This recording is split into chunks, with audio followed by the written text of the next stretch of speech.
Okay, good evening, everyone, and welcome to the regular council meeting of Monday, September the 24th. Before we begin, I wish to acknowledge the Sooke Nation on whose traditional territory we are gathered this evening. We recognize and respect our neighboring First Nation government, as well as their historical connection with the lands and seas that continues to this day. So, Council, we have in front of you an agenda here. So I'm looking for approval with inclusion of the supplemental information for 7.1. And we also have 11.1 that I would like to move up a bit on the agenda. Maybe we can put it after 7.2. There's members of the public that sit on the committee that will be presenting on their on behalf of it. So we'll put it just after 7.2, so it'll go 7.2, 11.1. And then, let's see here, we have the supplemental, we have the new business. So we're good. So I'll look for a motion to approve the agenda with the inclusion in the change. Moved by Councillor Ray and seconded by Councillor Pearson. Any questions? See none. All those in favor? Opposed? It's carried unanimously.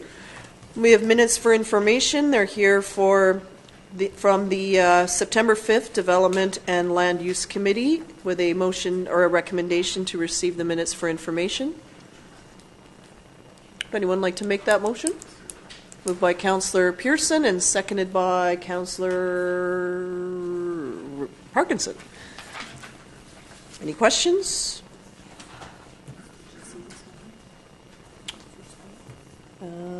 That's September 17th. Okay. No. All those in favor? Opposed? Motion's carried. Okay, and we are getting into our delegation period number 5. So first off, I'd look to ask Council to extend the delegation for 15 minutes for BC Transit, please. Moved by Councillor Parkinson and seconded by Councillor Pearson. Any questions? All those in favor? Opposed? Motion's carried. And is everything okay?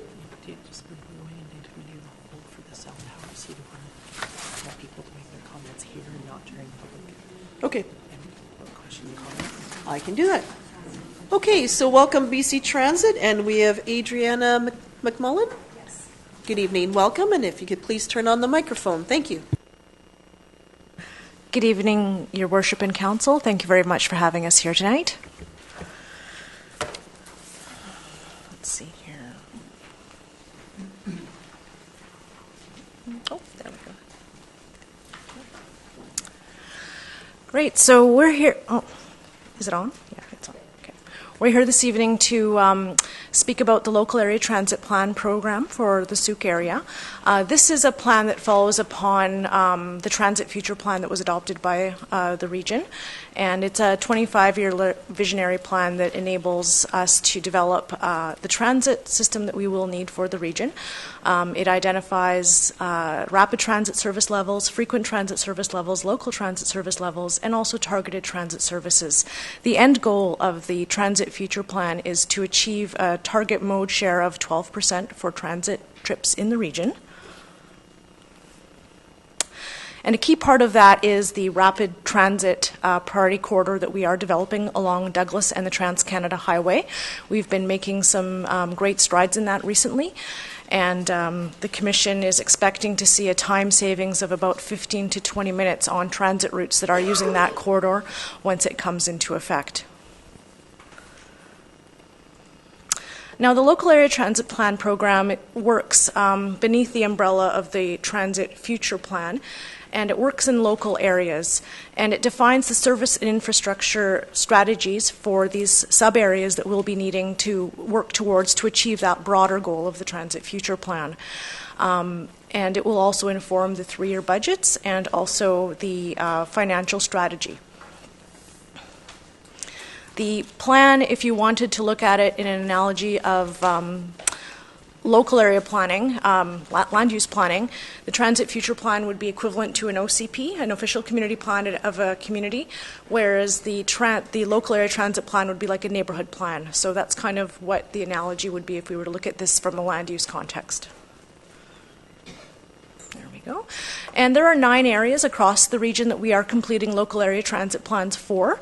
You can see on the map here, those that are shown in blue have been completed. So we have one for the West Shore that was completed in 2015, one for the UVic area that was completed in 2013. Those shown in orange are currently underway, so we are in the midst of completing one for the Burnside-Tillicum area, one for the Jubilee area, and starting this year, we are beginning 3 new plans, one of which is the Sooke Local Area Transit Plan, and the other 2 are for Esquimalt and View Royal and Cordova Bay and Broadmead. Next year, we'll be doing the Uptown Plan and also one for the Peninsula. Now, the timeline for local area transit plan development is about a year-long process from start to end. So we begin by doing a fair bit of work on the inside in terms of reviewing the context of the community and any other information that we have. And then we start with 2 phases of public engagement. So there's the initial phase, which was going to be coming up in October here for the Sooke area. Following that, there'll be an a workshop that we will hold with some stakeholders. And then later into the summer, probably May or June, we'll come back out with some options for transit development in the Sooke area. And once that has gone through a public open house process, we will then take that to the Transit Commission for adoption and endorsement. And shortly after that, we hope to be able to begin implementing some of the actions that do come out of the plan. Now, today, transit in the Sooke area is very much heavily focused on an interregional type of service. You'll see there that the number of trips provided, there's about 59 that are on Route 61 per day, 4 of them on Route 65. Both of those routes are routes that service connections from Sooke into other parts of Greater Victoria. For the services within Sooke, there are 12 trips, 4 of which are provided on Route 63 and 8 of which are provided on Route 64. The issue that we have is that transit service here hasn't really kept up with the rapid growth and development that Sooke has been seeing. And we have a tremendous opportunity to start charting out that next part of development for transit in Sooke. So the ridership in Sooke, if you're interested there, it's showing that it follows the service that's provided. So those 59 trips on the 61 daily, we're seeing about 1,600 passengers using that service, which is tremendous. There are many communities across North America that would be envious of these numbers. So the culture of ridership is definitely here. So yeah, that's 90% of the ridership goes onto that one route that has most of the service. And in terms of how Sooke compares with the rest of the region, transit ridership, the mode share for the trips that go between Victoria and Sooke, within Sooke, you're sitting at about 12% right now, and the region is sitting at about 7%. So the culture of transit is really here, so we're quite excited about that. And, you know, there's nowhere to go but up in terms of further developing and enabling that. You do notice that trips which are within Sooke are quite low. They were at about 2.5% in 2006, and then same thing in about 2017. This data is coming from the CRD's Origin Destination Travel Survey. So that's one thing that we're really hoping to address as part of this plan development. There we go. Now, the goals of the plan are to identify opportunities for new transit service for the local area and also to improve the connections to the regional scale transit service. We do expect that at this time we'll also have an opportunity to hear about interest the region may have in improving their interregional connections, but the initial focus will be on that local development. So we'll be wanting to identify some route alignments to provide coverage to Sooke neighbourhoods that may not have sufficient service or may not have any service today. And we'll also want to establish an order of priority for the development of those routes. We tend to implement transit service in a phased approach, and so we'll have short-term and then some medium-term options that will come out of the plan. And then lastly, the plan will also identify the infrastructure that will be needed to support that new service, both from a passenger perspective and also from an operational perspective. And we will be working with our Ministry of Transportation partners on that infrastructure side, you know, recognizing that Highway 14 is a major corridor that does serve your community. Now, in terms of the first phase of public consultation, we are moving into that quite quickly. On October 2nd, we'll be starting off with 2 open house events, one of which will be at the Sooke Transit Exchange from 6 a.m. until 8:30 a.m., and that's intended to capture the existing transit users who are also the park and ride users. And then later on, we'll be moving into a mid-morning session at the Sooke Town Centre bus stop. And then later in October, on the 17th, we'll have indoor open houses that will be at community locations. We'll be at the Leisure Centre, Sea Park, from 1 until 3:30 on the 17th. And then in the evening, we'll be over at Edward Milne from 4:30 until 8 p.m. And so, we're hoping we can give everyone an ample opportunity to come and visit us and chat with us and share their ideas. This first phase of the engagement is very much about taking in ideas and hearing people's thoughts about the needs. For those people who are not able to meet us at any of the events, we will be having an online survey, and that will be accessible through the Transit Future section of the Victoria BC Transit website. And that is our presentation. Does anyone have any questions? No, that's great. Thank you very much for coming out today. There probably will be some questions, but just wanted to thank you for coming out. Very timely. When was the last time that this happened out here? To my knowledge, there hasn't been a Sooke Local Area Transit Plan. The Local Area Transit Plan program is a direct result from the Transit Future Plan that was adopted in 2013-2012.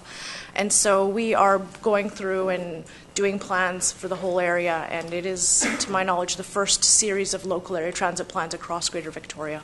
Okay, that's great.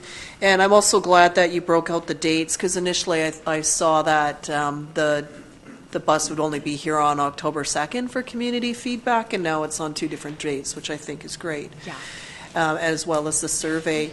In terms of ridership, it's great that we're at the 12%, and it's, there is, if you don't need your car when you get to work, it is better sometimes to not have to drive it and pay to park it.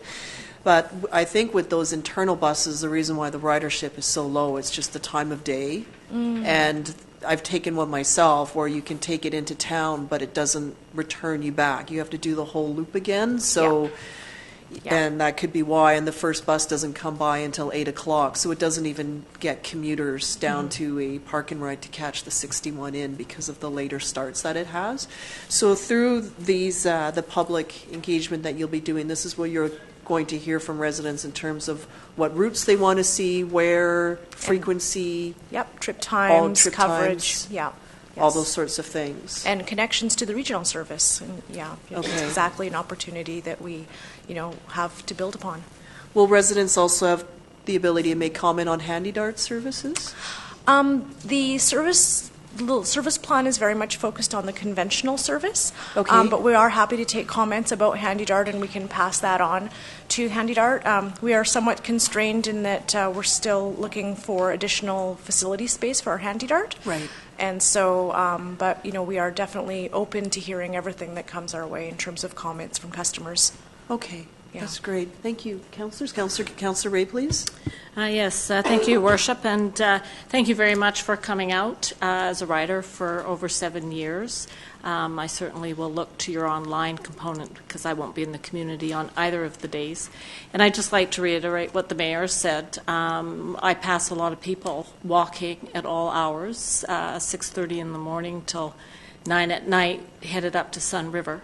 And I think that's a community that's estimated to have almost 750 homes. So having a bus that comes through the community once every couple of hours, I'm really excited to see that this is happening. So I look forward to the survey. Thank you for coming out. Great, thank you. Anything from Councillor Parkinson? Through your worship. I was just curious, did the majority of the people riding the bus, are they picked up at the park and ride? Or do they go to the I don't have the boarding stations? information before me, but the Sooke Park and Ride is probably the most active one of the more active ones across the entire system. And we know that the ministry is actually working to look at expanding some capacity there for Park and Ride, but I can get back to you with some more detailed information about where the pickups do occur. That would be great. Thank you.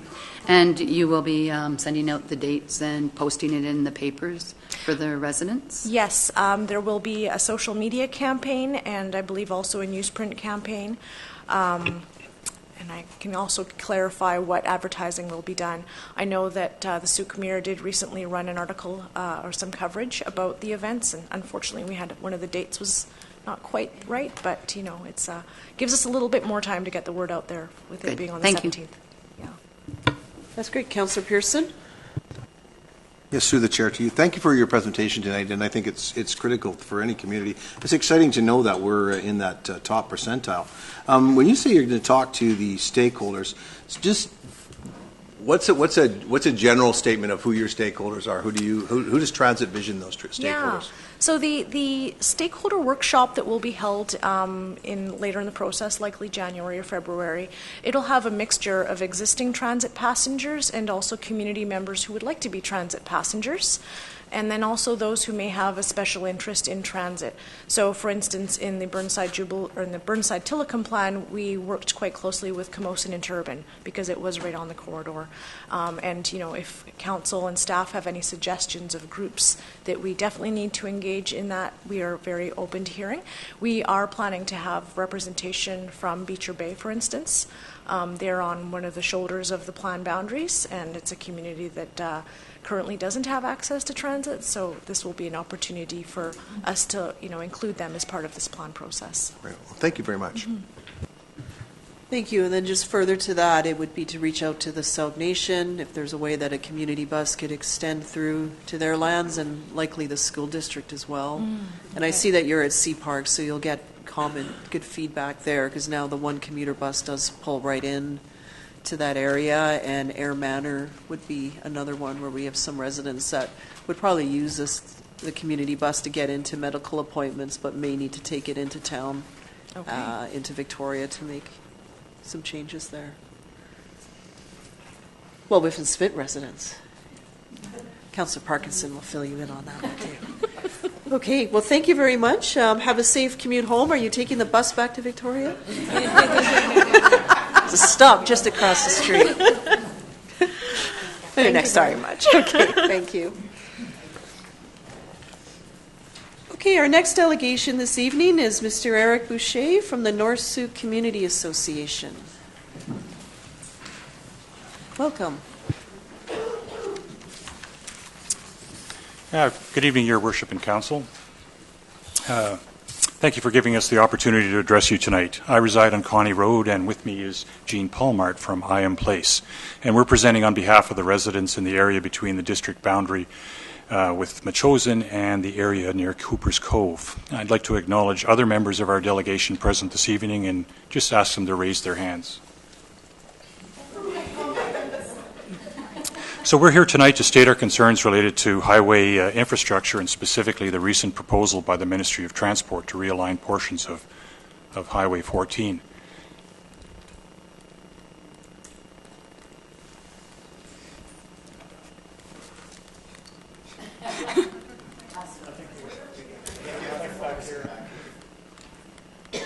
Remember, we had this discussion?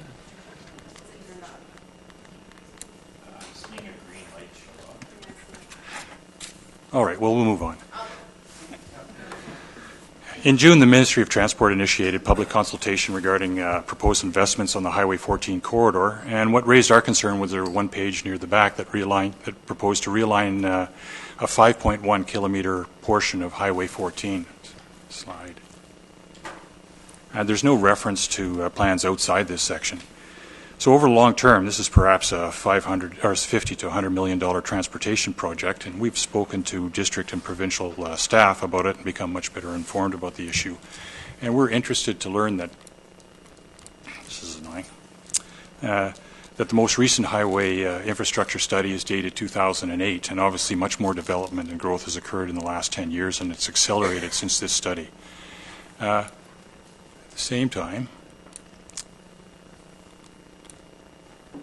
the current proposal seems to actually be based on a recommendation of a 1991 study, which considered the development plans of 27 years ago.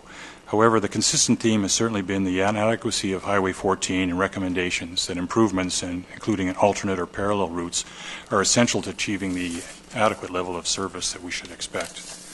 So in July, we held a neighborhood meeting with 50 members in attendance to discuss the realignment proposal, and surprisingly, the tone was not an emotional NIMBY response, but rather a clear-headed consensus that this proposal is not a good idea from a community planning perspective. We're convinced that there needs to be other options under consideration, and there needs to be a much better plan. Now, MOT conducted a community engagement in July, and the results are now in, and they received responses from 856 people. We're almost making this work yet. Pardon me, Your Worship. We'll catch up with it if you want to fight with the G. So one other concern is that we've heard from a few sources that the greater the investment in upgrading the existing road corridor, the less political appetite there will ever be to make significant investments in alternate or parallel route solutions. And we agree that's probably a realistic assessment. So this project commits us to a long-term transportation plan that probably won't change much in the future, so we need to get this right. At this point, I'd like to turn our presentation over to Jean, and I'll fight with this. So, Your Worship, Council members, thank you for this opportunity. North Sooke Community Association requests, 1, Council and staff contact their provincial counterparts to encourage and support the ongoing improvements to Highway 14 that address safety issues. 2, Council contact their provincial counterparts to request that planning and implementation for major infrastructure changes be deferred until a more comprehensive plan is prepared and supported by Council. Specifically, the Highway 14 realignment should be deferred. 3, as part of the development of a comprehensive transportation plan, Sooke Council and staff consult with their provincial counterparts to determine the feasibility of an alternate or parallel route to service Sooke. The decision to adopt or formally discard this option should be a significant consideration in the development of a comprehensive transportation plan and the official community plan into the foreseeable future. 4, Sooke Council and staff consult with their provincial counterparts to determine the capacity limitations of existing and proposed road infrastructure with a view to balancing planned growth with road infrastructure capacity. As a planning principle, the OCP for growth should not exceed road infrastructure capacity. North Sooke Community Association would like to recommend to Council that they direct the development of a comprehensive transportation plan for the district. This plan should be integrated and coordinated with the province's plan to service the region, address capacity limitations of existing and proposed road infrastructure, ensure that road infrastructure adequately supports the district, and be integrated into the OCP. Thank you for your time. Thank you for your presentation. Just a couple of questions. When, like at the open house, when they showed that particular alignment through your neighborhood, have you been given any mapping? Like, because what I've seen is the road, and then it's like, okay, we'll put it here. Has that been overlaid? Have you been provided with any sort of an overlay to show here's where it actually goes, like that sort of detail? Well, Your Worship, we appreciate the candor of the senior provincial staff we talked to, and what they made clear was that this is a conceptual line, okay, and it still remains to be seen where staff get out and walk the ground and have a good hard look at things. So it could move a little bit either way.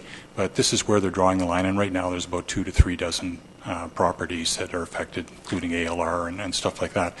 But they were reticent to try and draw too firm a line lest people get all upset too soon, but nevertheless, that this is their proposal now, and it would unfold in time. To that end, we'd also like to bring to your attention the issue of time, because the MOT announced timetable is that they'll finish their planning and design work this fall, and could be ready to start construction as early as next summer. So yes, action on the part of Council to represent us on this issue sooner rather than later is really critical. Yes, of course. I'm just going to ask Mr. Howard here, because we haven't received anything really formal aside from sort of the stakeholder feedback that's available online, that they have online. But I remember in the presentation they did sort of outline that they wanted to finalize plans this year and then put it into the budget and then start on what is exactly as you say. And then so the question I had too was like, well, what is that, and what are they doing, and where is it going to go, and who's going to be impacted? And those are all sort of outstanding questions to me. So I'd like to just ask Mr. Howitt, like, what is the process here? Because our ask from council previously has been that they present to us in a meeting, here is what we're going to do, so that we have the ability to comment and to gain further feedback on it. And we just haven't received anything. I know that I sort of heard they're talking to the school district and the CRD and adjacent municipalities and the like, but I'm just wondering, and like we are into the fall now, do we have any sense of what their timeline is and if it's changed? Thank you, Your Worship. I had a discussion with one of the senior officials at the MLT this afternoon. They're still working through the summary of the open house and the summary of the public written feedback. And from that, they will determine the next steps. The first next step after that, from a staffing perspective, from the senior MOT people, is that they need to get direction from the executive of which way they would like to go. And at that point, they will come and talk to the municipality and give us their overview of what they're perceiving could be a direction, but it is not in concrete or not in stone at this point in time. And as I said this afternoon when I was talking to the gentleman, there really wasn't a timetable of when they were going to make presentation to us, but it will be shortly. Councillor Ray? Yes, thank you, Your Worship, and thank you very much for coming. In terms of the association and that back road, is it because it's going to cross too many properties? Like, I don't want to guess. Could you just sort of explain what the issue is about having it go? It looks like it's going to go behind the 17 mile. And what would your vision be to help that area in terms of traffic as well? Well, actually, as I mentioned in our presentation, Councillor, the issue was not so much about properties, because we're not even too sure which properties are affected. Mm-hmm. But in fact, here's a major development in the middle of the stretch that needs improvement. It's going to, and we have no idea what the plan is to connect it to either to the east or, more importantly, to the west. And so it's a standalone project that once it starts gaining, setting its roots in, then away it goes. But for 27 years, we've been talking about parallel routes and alternate routes, but this isn't that plan. So where's the concept of how we're going to address the capacity issue? This will speed things up, but what about the capacity issue that deals with our community? Because that's a core issue, and okay. A four-laner isn't going to address a four-laner emptying onto Sooke Road or into Sooke River Bridge area is not going to unload any capacity. Okay, so if I'm hearing you correctly, it's not so much about the road going behind, it's the fact that your vision is that Sooke needs a second road into town that runs parallel. Well, no, not to put too fine a point on it. Yeah. Sooke needs a comprehensive transportation plan, and this isn't a comprehensive plan. This is a project in the middle, and how does this tie into the rest of Sooke? How does it connect to other things? Where's the analysis of other routes and options that presumably would be part of a more comprehensive plan? And this isn't it. Okay, and fair enough, because my comment was I didn't feel that there was an adequate vision for the long term for Sooke, so I certainly appreciate it. I just wanted to clarify if it had to do with the properties or not, if it was something else, so thank you. Okay, and then further to that, Council has set aside funds to redo our internal transportation plan, so it's good timing that way to look at our existing network and then seeing how it also would tie into the highway. So that planning is underway. I don't know if we're still at the point where we're waiting to issue an RFP on that, but that'll take a bit of time, and so we would want the two to work together. We are expecting that to come back to Council next Monday to award the contracts. Okay, so that we can move there. Okay, Councillor. Could I ask you, Your Worship, if that RFP includes our concerns about addressing the more comprehensive plan? No. Can I maybe have staff comment back on that? Sorry. If I may, Your Worship, the TMP is for our internal road system. However, the Ministry of Transportation and Infrastructure will be part of the dialogue with the consultant that we hire to ensure that what they're doing is complemented by what we're doing and vice versa. Councillor Parkinson? Through Your Worship, the internal road system for our transportation plan should also include, which will also include Highway 14 going through our town, correct? Your Worship, know. through to Councillor Parkinson, it will be part and part of the overall review with the MOT. Right, okay. And I would like to make a motion. I would like to move that council direct staff to send off the recommendations from the North Sooke Community Association to the MOTI, and that we request that members of MOTI give us an update or at least a date when this is going to take place. Okay, there's a seconder. Would you like to speak to that's been moved and seconded, Councillor Parkinson, if you'd like to speak to it? Through your worship, I would like to see that something is being done for the road system going in and out of Sooke, as we have so many challenges with the highway going into Langford and town and that. So we need to have this updated soon, as more traffic just keeps coming onto our roads. Every council meeting, there's more developments, meaning more cars and crowding the roadways. So we actually do need to know what the capacity of our highway is. Thank you. Anything further as a seconder, Councillor Pearson? Yeah, thanks for the presentation, and I think it's what seems to be missing is that there's improvements that are going to come to Highway 14, as the MOTI has said. But I don't think, from what I'm hearing from you, and when I went to the open house, is that there's not options given. It seems to be just that these improvements are kind of coming ahead. I would think that with a community engagement of that significance in your neighborhood, that I can't see that taking. I can't think it would be on the fast track myself. I think this is really a complicated issue, building a road through that issue, that piece of properties, or those number of properties, cutting off at Impala Road and then coming back through. It would be a huge stakeholder conversation that would have to take place with property owners, with individual property owners. So that's why I'm supporting this motion, because I would like to have more information. It seemed to me at that meeting that they were still talking about a bypass road, but the expense of the bypass road, $21 to $50 million a kilometer, was out of reach for the current budget process or our current population. But it didn't seem like there was other options on the table. But I'd like to have some more information from them. Councillor Ray? Yes, thank you, Your Worship. I'm just wondering, to Councillor Parkinson, the PowerPoint that came were recommendations to Council to engage with MOTI. I'm just wondering if we could have a friendly amendment at the end of Community Association to MOTI for information, because otherwise they may look at it and say, why are you sending us this? Yeah. So if it's just identifying, because your recommendations were actually to the Council. So right. I think... Yeah. No, is that I consider that friendly. That's fine, but that's the reason to request the updates from MOTI to give us the recommendations, their thoughts on what the recommendations are. Good. Excellent. Okay. Anything further on the motion? See none, I'll call the question. All those in favor?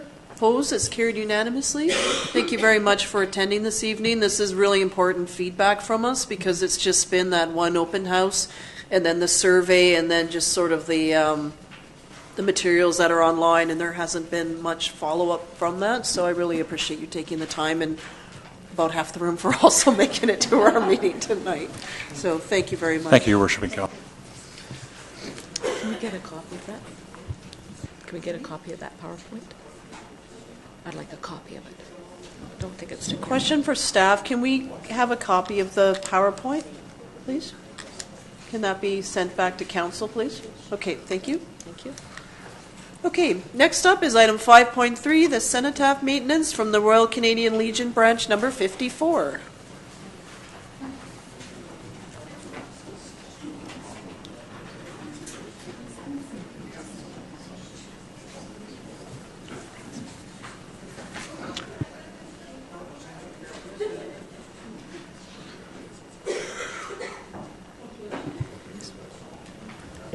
Thank you. This is just further update from the letter that was sent in. Can you please just introduce yourself? I'm sorry. I'm Jan Watson, the president of the Sooke Legion, Branch 54. And I don't know how many people know, but the Cenotaph actually belongs to the Sooke Council, to the district of Sooke. And the Legion has been maintaining it for years. And Now we are sort of in a little financial difficulties, not really great ones, but we're looking towards the council or the district to help maintain the Cenotaph. Yes. I don't know if you've got the pictures that we sent in, but it definitely needs a lot of work. Okay. Well, thank you very much for taking care of the Cenotaph on our behalf all this time. And I really appreciate your letter and for raising this. I personally would be very happy to support this because it's very important to our community, and we want it to look good considering it's ours to look after. So thank you. I just basically came to answer any questions if you had some.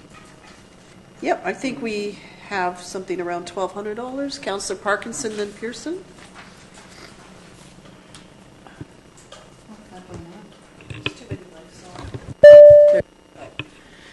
Through your worship, that's my request, was $1,200 was going to be enough to cover the maintenance, and it was going to cover for new flags plus the maintenance, or? From what our maintenance person studied or went through, that's about the cost that we have right now. Okay. We may run into more, we don't know. Councillor Pearson, then Ray, please. Well, if we own it, why can't we just turn it over to our Parks Department and maintenance and just add it into there and then whatever it adds up, as opposed to taking it out of a budget? Why don't we just address it to that? If there's some minor maintenance repairs, then it would just go through our normal, we turn it over to. So I'll make a motion that we just take the maintenance in-house and look after it that way. Is that good with the Legion? Sure. Excuse me, worship. Yes. Yes? I second the motion then. Councillor Ray? Yes, I'll be supporting the motion. I would just like there to be some discussion with the Legion so that they can identify what needs, but I totally agree. I think it should come to the District of Sooke, not the Legion. Well, we don't mind maintaining it like we have been, but there's so much that's going on right now that it's overwhelming. For the volunteers. Like we need, for the volunteers, yes. Let's do it. Because like right now we need a cherry picker in to get the flag poles down and stuff like that. Okay, so perhaps our head of parks can reach out to yourself perhaps, and then can just coordinate the effort together and get her done. Great. In time for this Remembrance Day. That would be Yes, nice that's too. what we're hoping for. Okay. Okay, thank you very much. Anything further on the motion? Seeing none, all those in favor? Opposed? It's carried unanimously. Thank you very much for your service. Okay, next up is 5.4, Bear Awareness, Sooke Wildwise Delegation.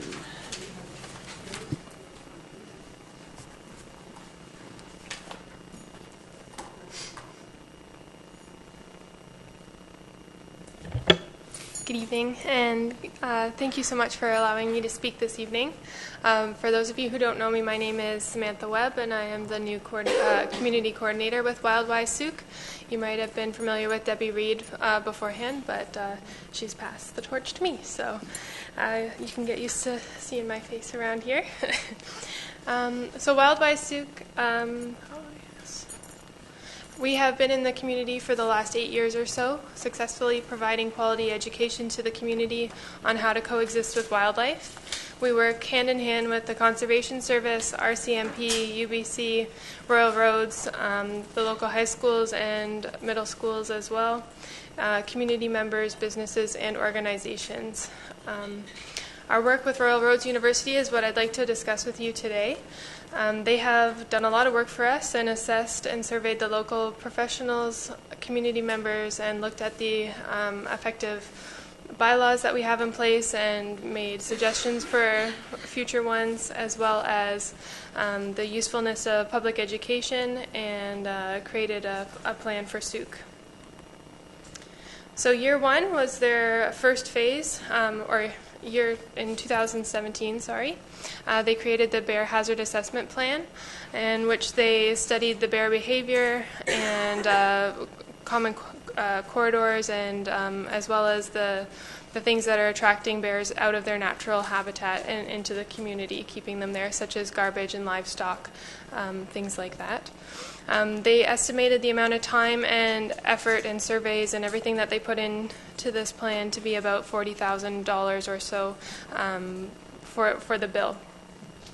They also did another phase 2 this past year, and that was the Human Bear Conflict Management Plan, which is when they dived in a little bit deeper and really looked at the community. They surveyed the community members and found out that, for example, 60% of the community had seen a bear that in the last week.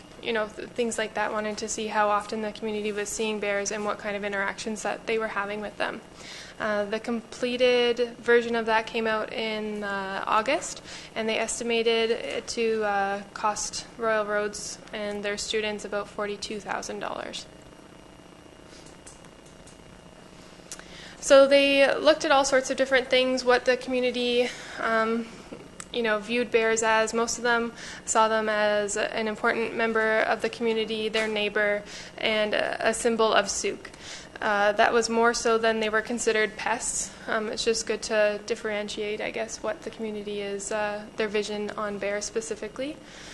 They also asked the community, what kind of issues are you having with bears, and whose responsibility is it to deal with those issues? And a lot of people did admit that the homeowners should be responsible for, maintaining their own garbage and barbecues and that sort of thing. But they also did include the community itself and the municipality were all ranked relatively high as well. So lastly, they asked, what kind of attractions do you have around your house? Fruit trees and livestock are two usually high areas of potential conflict, as well as garbage. Of course, it's kind of challenging for people to maybe know that they are putting out garbage in a way that would attract a bear until the bear gets into their garbage. So that could explain why that one is not necessarily as high as fruits and barbecues, because they might be more obvious. So Wildlife Sooke is asking for your continued support for our program to help ensure the community remains safe and the wildlife remains wild. The main way that we encourage everyone to do that is by properly managing their attractions. And as you can see from a survey done between 2014 and 2017 throughout BC, garbage is the leading factor through which bears are unnaturally attracted into our communities. So because of that, we're starting to make the application, and Royal Roads University has put the bug in our ear that we should do a waste management project with them. They're willing to take that onto the phase 3 for this following winter. So that will go hand in hand with the phase 1 and phase 2 they've already completed for us. And then outside of Royal Roads, of course, Wildlife Sooke will be continuing to develop our school program and maintain the community education that we already do. So lastly, we are going to be gifting the Phase 1 and Phase 2 to the Sooke municipality today. We'd like them to be considered a permanent part of the record. And going forward, we would request to be a line item in which that we could use about $7,000 annually to support the program and all of our future endeavors. So thank you for your time. Okay, thank you very much, Ms. Webb, for the presentation and for the reports and all the work that you're doing in our community. Questions from Council? Councillor Parkinson, please.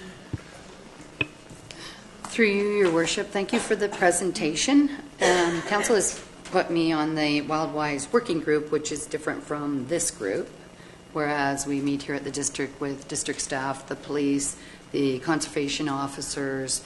We've had members from Alpine, the owners of Alpine, discussing garbage containers for the bears, so that they are bear-proof, the ones that they're coming up with. And they are looking at bringing forth 50 garbage containers for our area to see how they work. I think these are great projects for the district of Sooke, and we should be working towards helping solve the problem and I like the idea of going forward with the third phase. Thank you. Councillor Ray?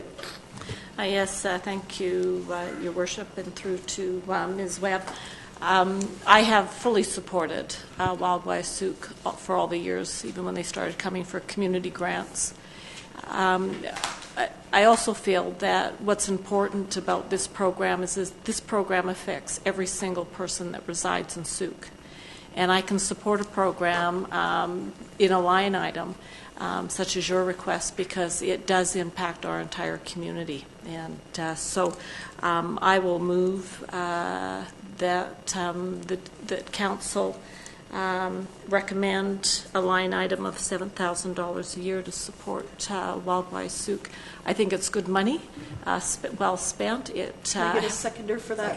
Seconded? Okay, go ahead, Councillor Ray. Yeah, just I think it comes back to a responsibility. We live in an area that we have to coexist with wildlife, and I also see a lot of it on social media where people are frustrated that residents are not playing an active role in making sure that the bears are not attracted to the area. So I think there's other parts too that involves rodents, but we won't go there. But thank you very much. You have my support. Thank you. Okay. Anything else from members of council? None. I'll call the question on the motion then, and that's council direct staff to include Wildlife as a line item in the 2019 to 24 financial plan in the amount of $7,000 annually. All those in favor? Opposed? That's carried unanimously. Thank you very much, Ms. Webb, and look forward to your presentation next year and seeing you about Sooke. Okay, next item up on tonight's agenda is a public comment and question period. So this is for all items on tonight's agenda. I will note that for the Radiocommunications for 2123 Otter Point Road, that item is immediately going to follow public question and comment, and we have the opportunity for further feedback when we actually get to that item. So if you'd like to just wait for that item to come on the agenda, but all other items are open for public comment. Sorry? Excuse me, Your Worship. There's two telecommunications applications. 6628 Sooke Road immediately follows that one, for which there will also be additional consultation. Okay, thank you for that clarification. And for anyone that would like to speak on tonight's agenda, we would just like your full name, address, and the agenda item that you are speaking to this evening.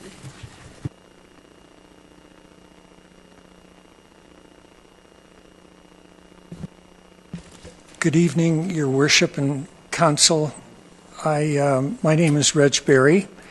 My wife and I are present here tonight. We're landholders owners on Connie Road and Sooke Road, and have two properties there adjoining approximately 19 acres, and we've lived there since 2000.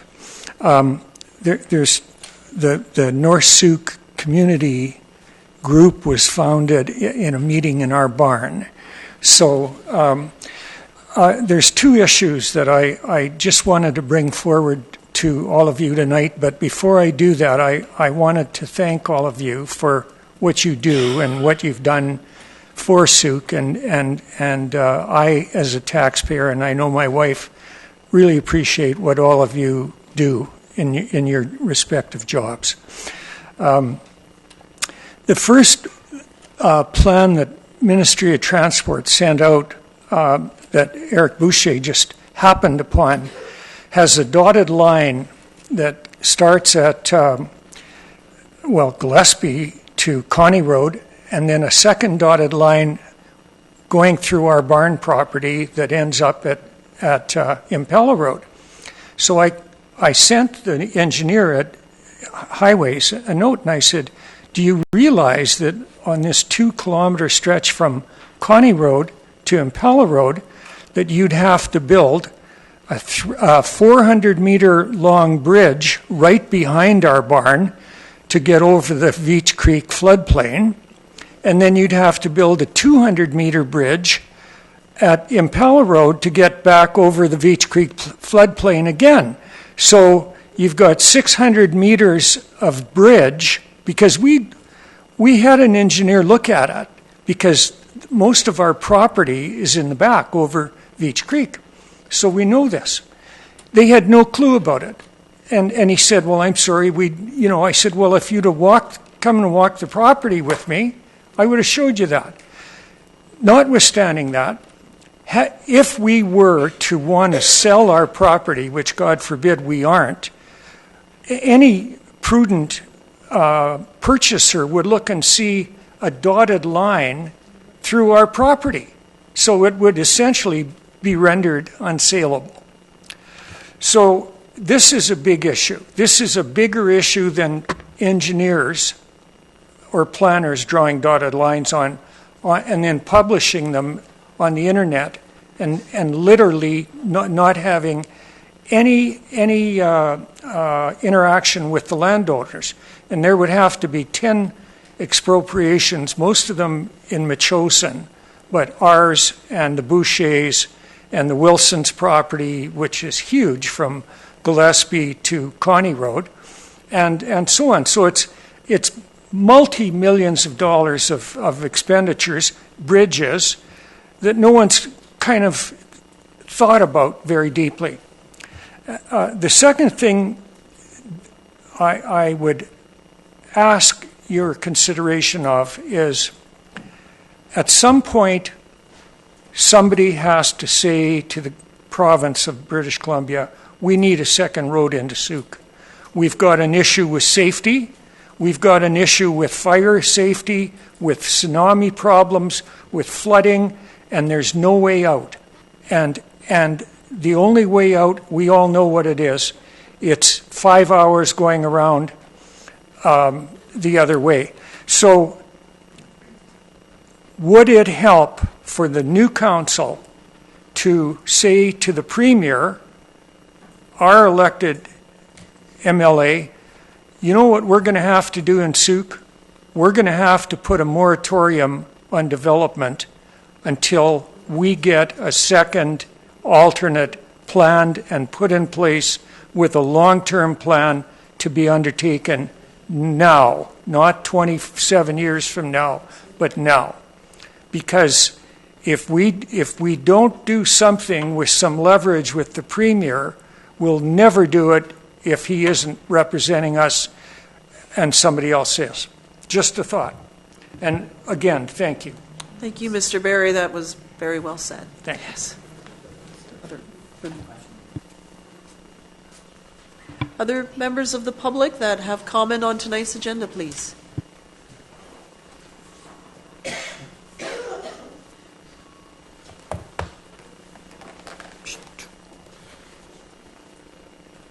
Gail Hall, 2517 Sooke River Road.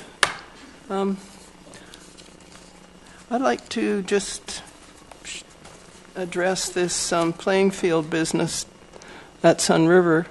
It seemed to pop up from nowhere, and it caught people like me by surprise a bit. I think, first of all, the gentle part, and that is that I'm not sure that we should keep putting these kind of facilities to that end of the district, because one like this that's down in Sun River is going to serve the Sun River people and youngsters, and that's about it. Because the folks from out the west end, the youngsters are not going to be able to get in there unless their parents bring them, and so I think we should have looked at that prior to this thing breaking open. And I've got some problems with the latest report that's there, and the two bylaws. The official community plan has this property as residential, and that is very clear, and I don't see that the zoning bylaw is anywhere near that. The zoning bylaw is different altogether, and that's not acceptable. If you have a community plan that says it's to be residential, then it's to be residential, and the zoning has to be taken in that category, and the zoning happens for residential development. I know they're trying really hard to fit the not playing fields anymore. It's got a funny name, and I don't know what it is. But anyway, the games field, we'll call it. They're trying to fit that in to the community plan bylaw, but it doesn't fit. It's not residential. It's a playing field, sort of. And I just really don't like the idea that this seemed to pop in with the $400,000, and I don't remember the public being invited into this discussion at all. I really don't. And there's some questions to do with the bylaws, and this is being pushed ahead. I really think that it needs to go back and start over where the public can have some say in this. And you need to fix the bylaws, because right now it's official community plan is residential, period. And you cannot fit this zoning bylaw onto that, not the way it's written. So, but I still think that it's an overload to keep putting everything out to the end, that end of Sooke, when we've got youngsters and families and everything growing by leaps and bounds out the other end. And I'm not the least bit happy that $400,000 seemed to just sort of get placed in there without any mention at all to the members of the public. Thank you. Thank you, Ms. Hall.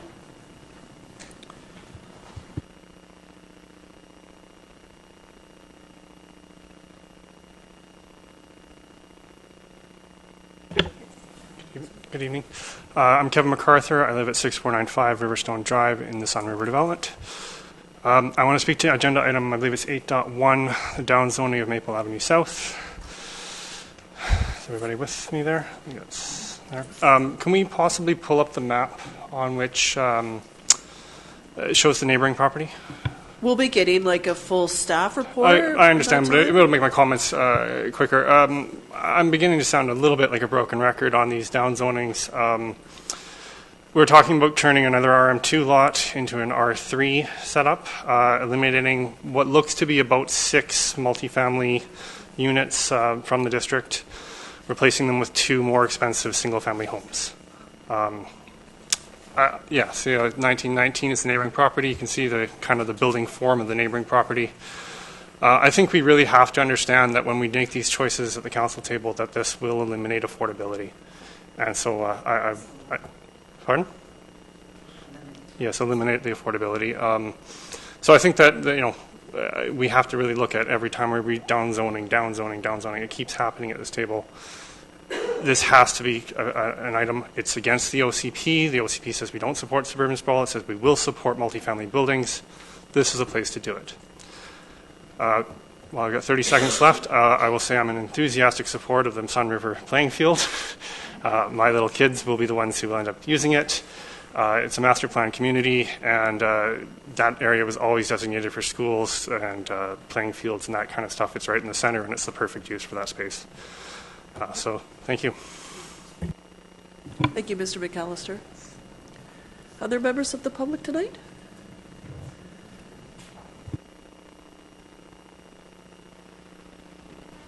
Ellen Lures, 5526 Sooke Road. I wanted to comment, first of all, you don't have your minutes in here from last meeting, unfortunately, but you did in the last meeting, you obviously didn't read the minutes because you didn't see that the staff report was already in your minutes.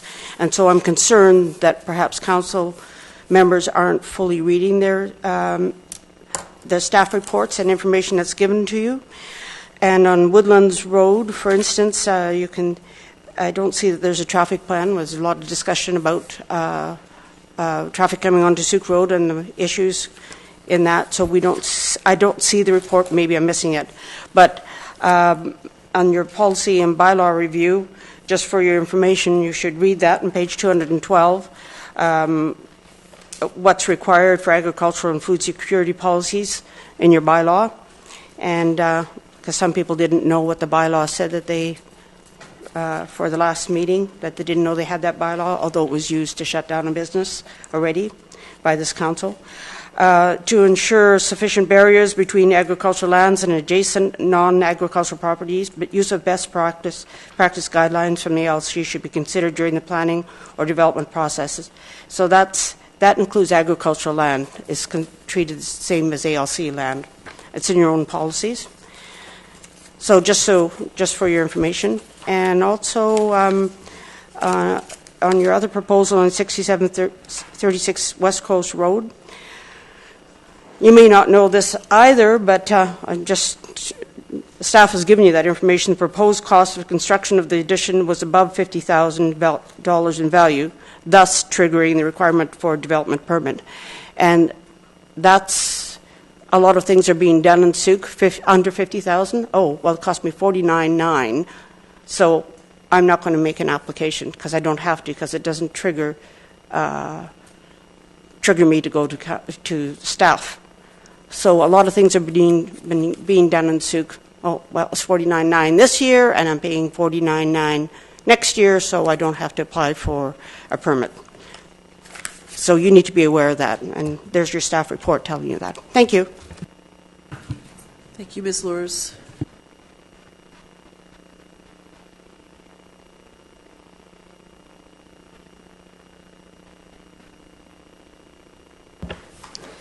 Hello, Jeff Bateman, 7083 Briarwood. I just wanted to speak to the delegations tonight. First of all, Wildwise Sooke, thank you very much on behalf of Transition Sooke, of which I'm the immediate past president. We've been the fiscal host for Wildwise since its foundation in 2015. They do wonderful work. Sam Webb is new to the organization and is a very solid addition. So back in November 2016, I recommended here that we explore a day of pickup garbage bylaw, Bearwise garbage bylaw, and as you see from the stats Sam shared, that is the number one issue. And I understand and respect the fact that the district is taking a public education approach, which is fantastic, and Councillor Parkinson's attempt to get a motion on that was put aside. And I suspect that next year, after the next Royal Roads report, it might be time to again revisit that. Vis-a-vis the transportation, Highway 14, it was great to see in this agenda the 2008 report, which I had not seen previously. And there are some pretty interesting wild mind ideas in that report for alternative routes. But at the moment, hearing words like moratorium, I would hope that we would be looking at a moratorium on development, perhaps, or a slowdown outside of the town core. Our OCP remains dedicated to getting density built into the town core. And hearing that BC Transit is looking at really a big improvements on a local area plan would suggest that we can still keep looking creatively. Town center plan calls for, I believe, 1,500 people maximum in that town core. So I think maybe we could handle that. There is always the issue of how many approved lots we already have and legally obligated to proceed with, I suppose. And I guess that needs to be uncovered before the OCP process renews itself. Thank you. Thank you, Mr. Bateman. Any other speakers tonight? Okay, so we'll move into, oops. We'll spill my water. Move into our agenda into item 7. There is a recommendation here that Council resolve into Committee of the Whole to allow for a fulsome discussion of 7.1 Rogers Communications Radiocommunications Tower at 2123 Otter Point Road. So would Council like to do that, and then we can just have a more fulsome? Okay, moved by Councillor Ray and seconded by Councillor Pearson. All those in favor? Opposed? Motion's carried. And I'll turn this over to staff, please. Good evening, Your Worship, Council. I'd just like to, before we start, introduce our newest planner. This is Nicholas Diebler. He's here all the way from London, Ontario, so please welcome him.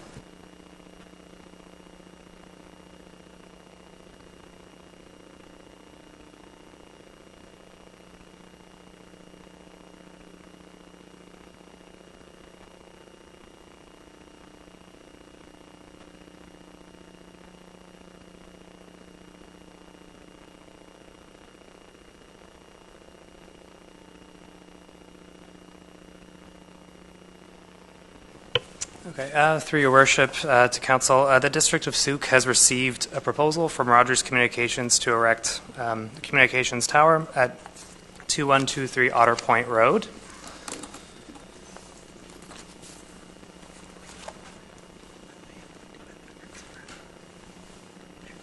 Okay.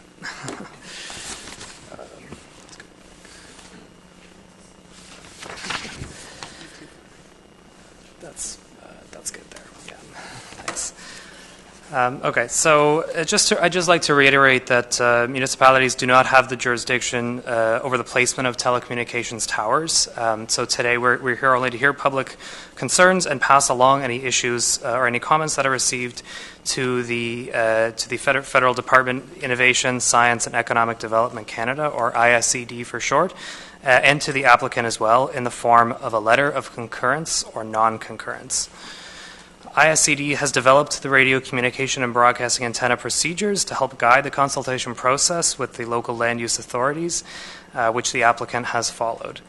In addition, the District of Sooke, we also have internal policy 11.4, which deals with the placement of communications towers and consultation procedures. In particular, I just draw your attention to sections 5 to 8 of this policy, which are currently displayed on the screen. And in particular, these refer to our obligation to prepare a report for the Committee of the Whole, as well as to notify owners and tenants in within 100 meters of the subject site to be notified of this meeting, which has taken place.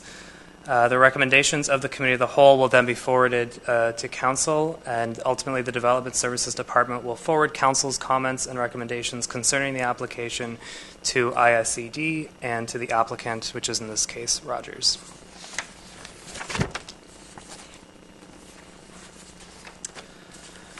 Okay, so the proposed location of this telecommunications tower is 2123 Otter Point Road, which is the southeast corner of Wadham's Way and Otter Point Road. Currently, the site is zoned C3 commercial and is occupied by a commercial auto collision business. Our zoning bylaw does not address telecommunications towers on as a particular zone. It addresses them generally in the general regulations section. 3.12a of the zoning bylaw states that there are no height restrictions for antennae, so as long as the structure occupies less than 5% of the lot. In this case, the lot coverage is approximately 1%. Section 3.19a states that telecommunications towers are exempt from setback requirements as long as visibility for highway access remains unobstructed. The site, the subject property, is surrounded by C2 general commercial, R1 large lot residential, R3 small lot residential, and P1 public recreation zones. And John Phillips Memorial Park is located to the northwest, not far from where we are today. It's also worth mentioning for this particular proposal that it is located within the town center area as designated in our official community plan. The town center area is the area intended to be the well-defined, compact, and strong heart of our community. There are no specific references to the siting of telecommunications towers in this particular area in either the town center plan or the official community plan. However, Section 4.9 of the official community plan does address communications towers, in that providing wireless, internet, and communication services to the community is an objective of this plan. And I think you'll see in a moment so the proposed site is just at the periphery of our town center in the north. Okay, so the proposal itself calls for a 30-meter tall monopole tower, replacing an existing 20-meter tall lattice-style paging tower, which is currently located on the site. As you can see in the before and after pictures, it's proposed to be painted green in the rendering and the after photo, although it's my understanding that this is still open to any discussion or recommendations. All equipment will be housed in the fenced-in area in the back of the base of the monopole structure. And the stated purpose from Rogers Communications is to expand their wireless coverage here in Sooke. So I'll just conclude with my recommendation that Council recommend that a letter of concurrence or non-concurrence be issued to Rogers Communications and Innovation, Science and Economic Development Canada for the proposed telecommunications tower at 2123 Otter Point Road.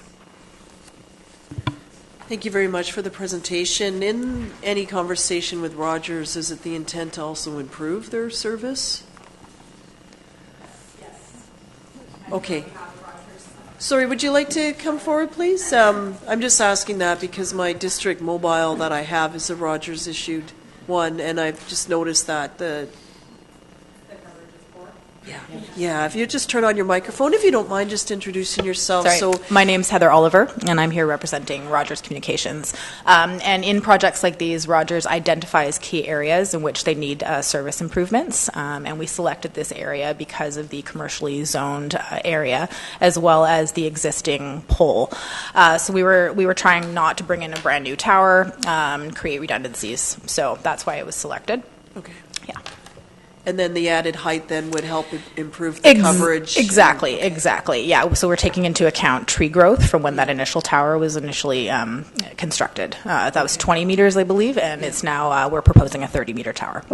Okay. Yeah. Do you know when that tower may have been installed? I'm not sure. I don't have that information. Okay, Sorry. That's fine. Yeah. Thank you for being here tonight. No problem. Thanks. Are there any questions from a member of council to either our Rogers representative or to staff? Pretty straightforward. Councillor Pearson? Yeah. Well, it seems like every time we get one of these applications, we get a lot of opposition from, the safety point of view. And Sure. then, we're trying to address the safety concerns of the public.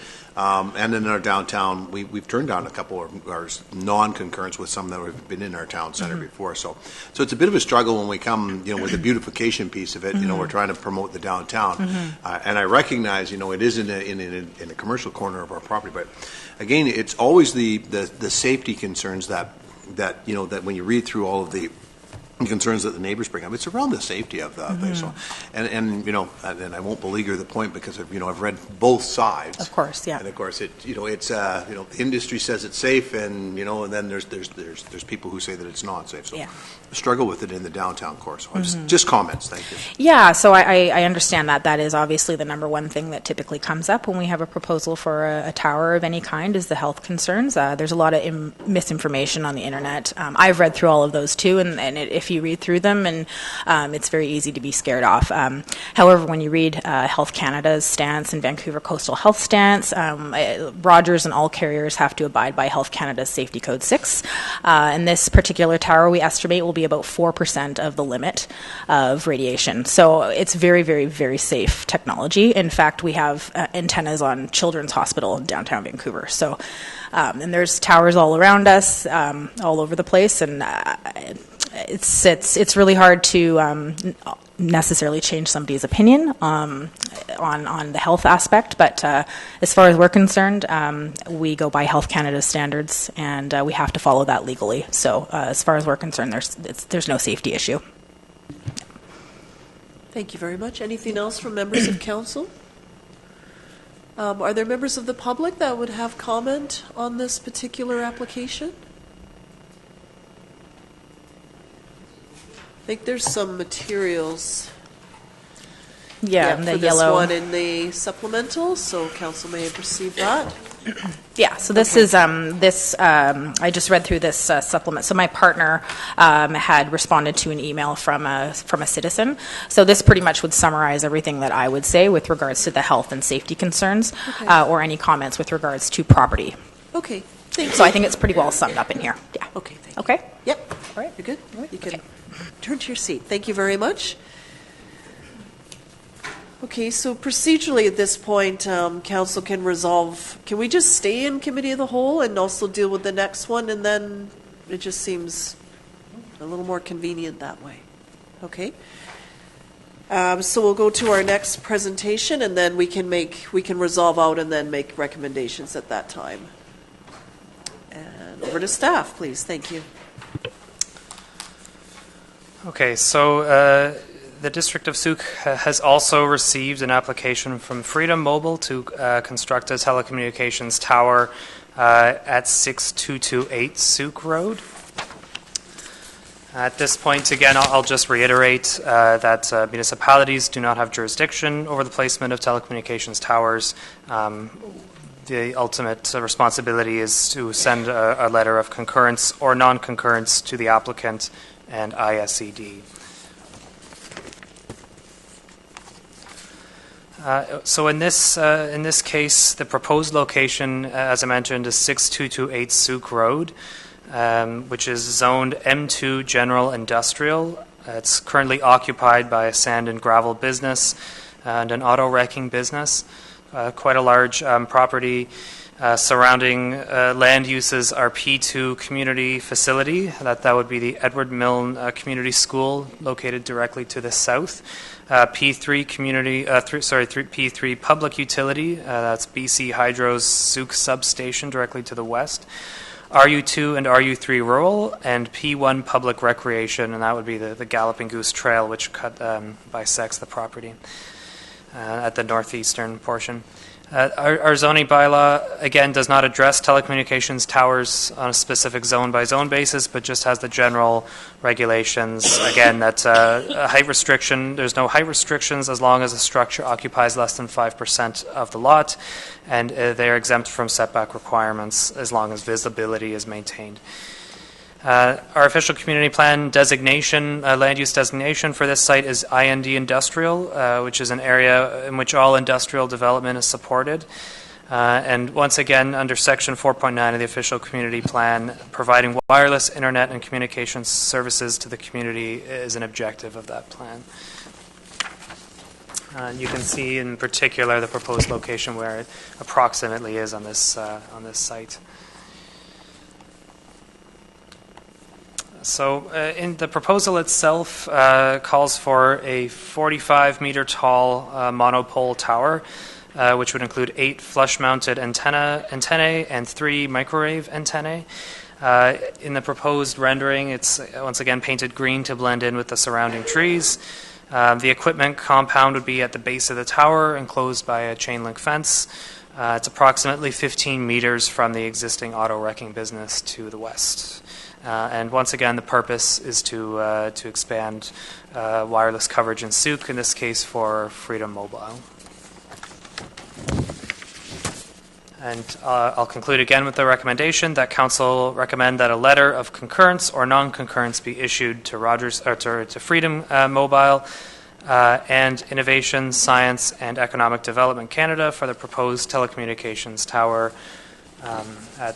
that should read 6228 Sooke Road. Okay, thank you. Are there any questions or comments from members of council? Go ahead, Councillor Ray. Yes, Your Worship.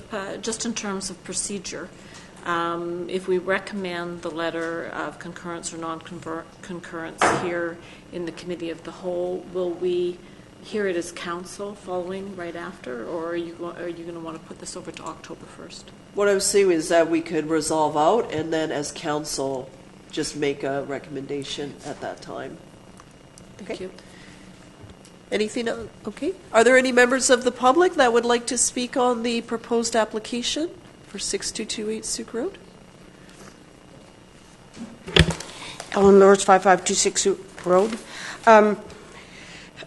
What's the guideline? What is the guideline for a population living close to these towers? Like, we're talking microcells. We know what microcells, the same thing as microwaves. You don't stick your head in the microwave. What happens? How far does a microwave? Is it a danger to people living in the area? We need to know that. I think we should know those kind of things. The cell tower that went in downtown Sooke, there was really no public input. That came as a delegation, and there wasn't public input into that, and that tower just went up. It was a delegation. There was nothing. And I know prior to that one, there was a large population that came out and were opposed to the cell towers. I don't know how many people really know about this. It says that there was communication put out to neighboring properties, but how far is neighboring? How far does that reach? those are just questions that I think we need to have answered before we say yes or no, although it doesn't really matter according to this. The CRTC decides. Thank you. Any general feedback from staff, please? Yeah, sure. So through your worship, I would just say that in terms of any kind of safety and technical concerns, that's addressed under the guideline published by ISED. It's stated that applicants must follow the Health Canada Safety Code 6 guidelines. So I can't speak any more to the particulars of that, but if the applicant is here, they'd be welcome to speak more to those and the technical aspects of the proposal. And in terms of notification requirements, in our own District of Sooke policy, we've notified all properties within 100 meters surrounding the affected property of tonight's meeting, as well as there were, I believe, was a notification in the newspaper and a notification package to properties within 3 times the height of the tower, like lengthwise in a radius around the tower, done by the applicant themselves. So there's 2 different avenues. With our current policy, we do our own, and then the applicant also does their own based on the requirements of industry, innovation, science, and economic development, Canada. Thank you. Go ahead, Councillor Ray. Thank you. Yes, thank you, Your Worship. Just in reference to a prior application that was done by Freedom Mobile, I did a fair amount of research because the question was about the impacts on health. What I found was not only Health Canada is not opposed to the levels, neither is the World Health Organization, nor was the American Cancer Society, and nor was the Canadian Cancer Society. So I think those are pretty sufficient. Research has been done by those organizations. So I don't doubt those organizations that they haven't really considered well about the health and welfare of people and these towers. We have some 49 already in our community. Most people don't even know where they are. These ones are coming before us because of the height. So I'm quite confident that with the work that those organizations have done, that it won't pose the health risk that people are fearing. Thank you. Thank you, Councillor Ray. Are there other members of the public that would like to comment?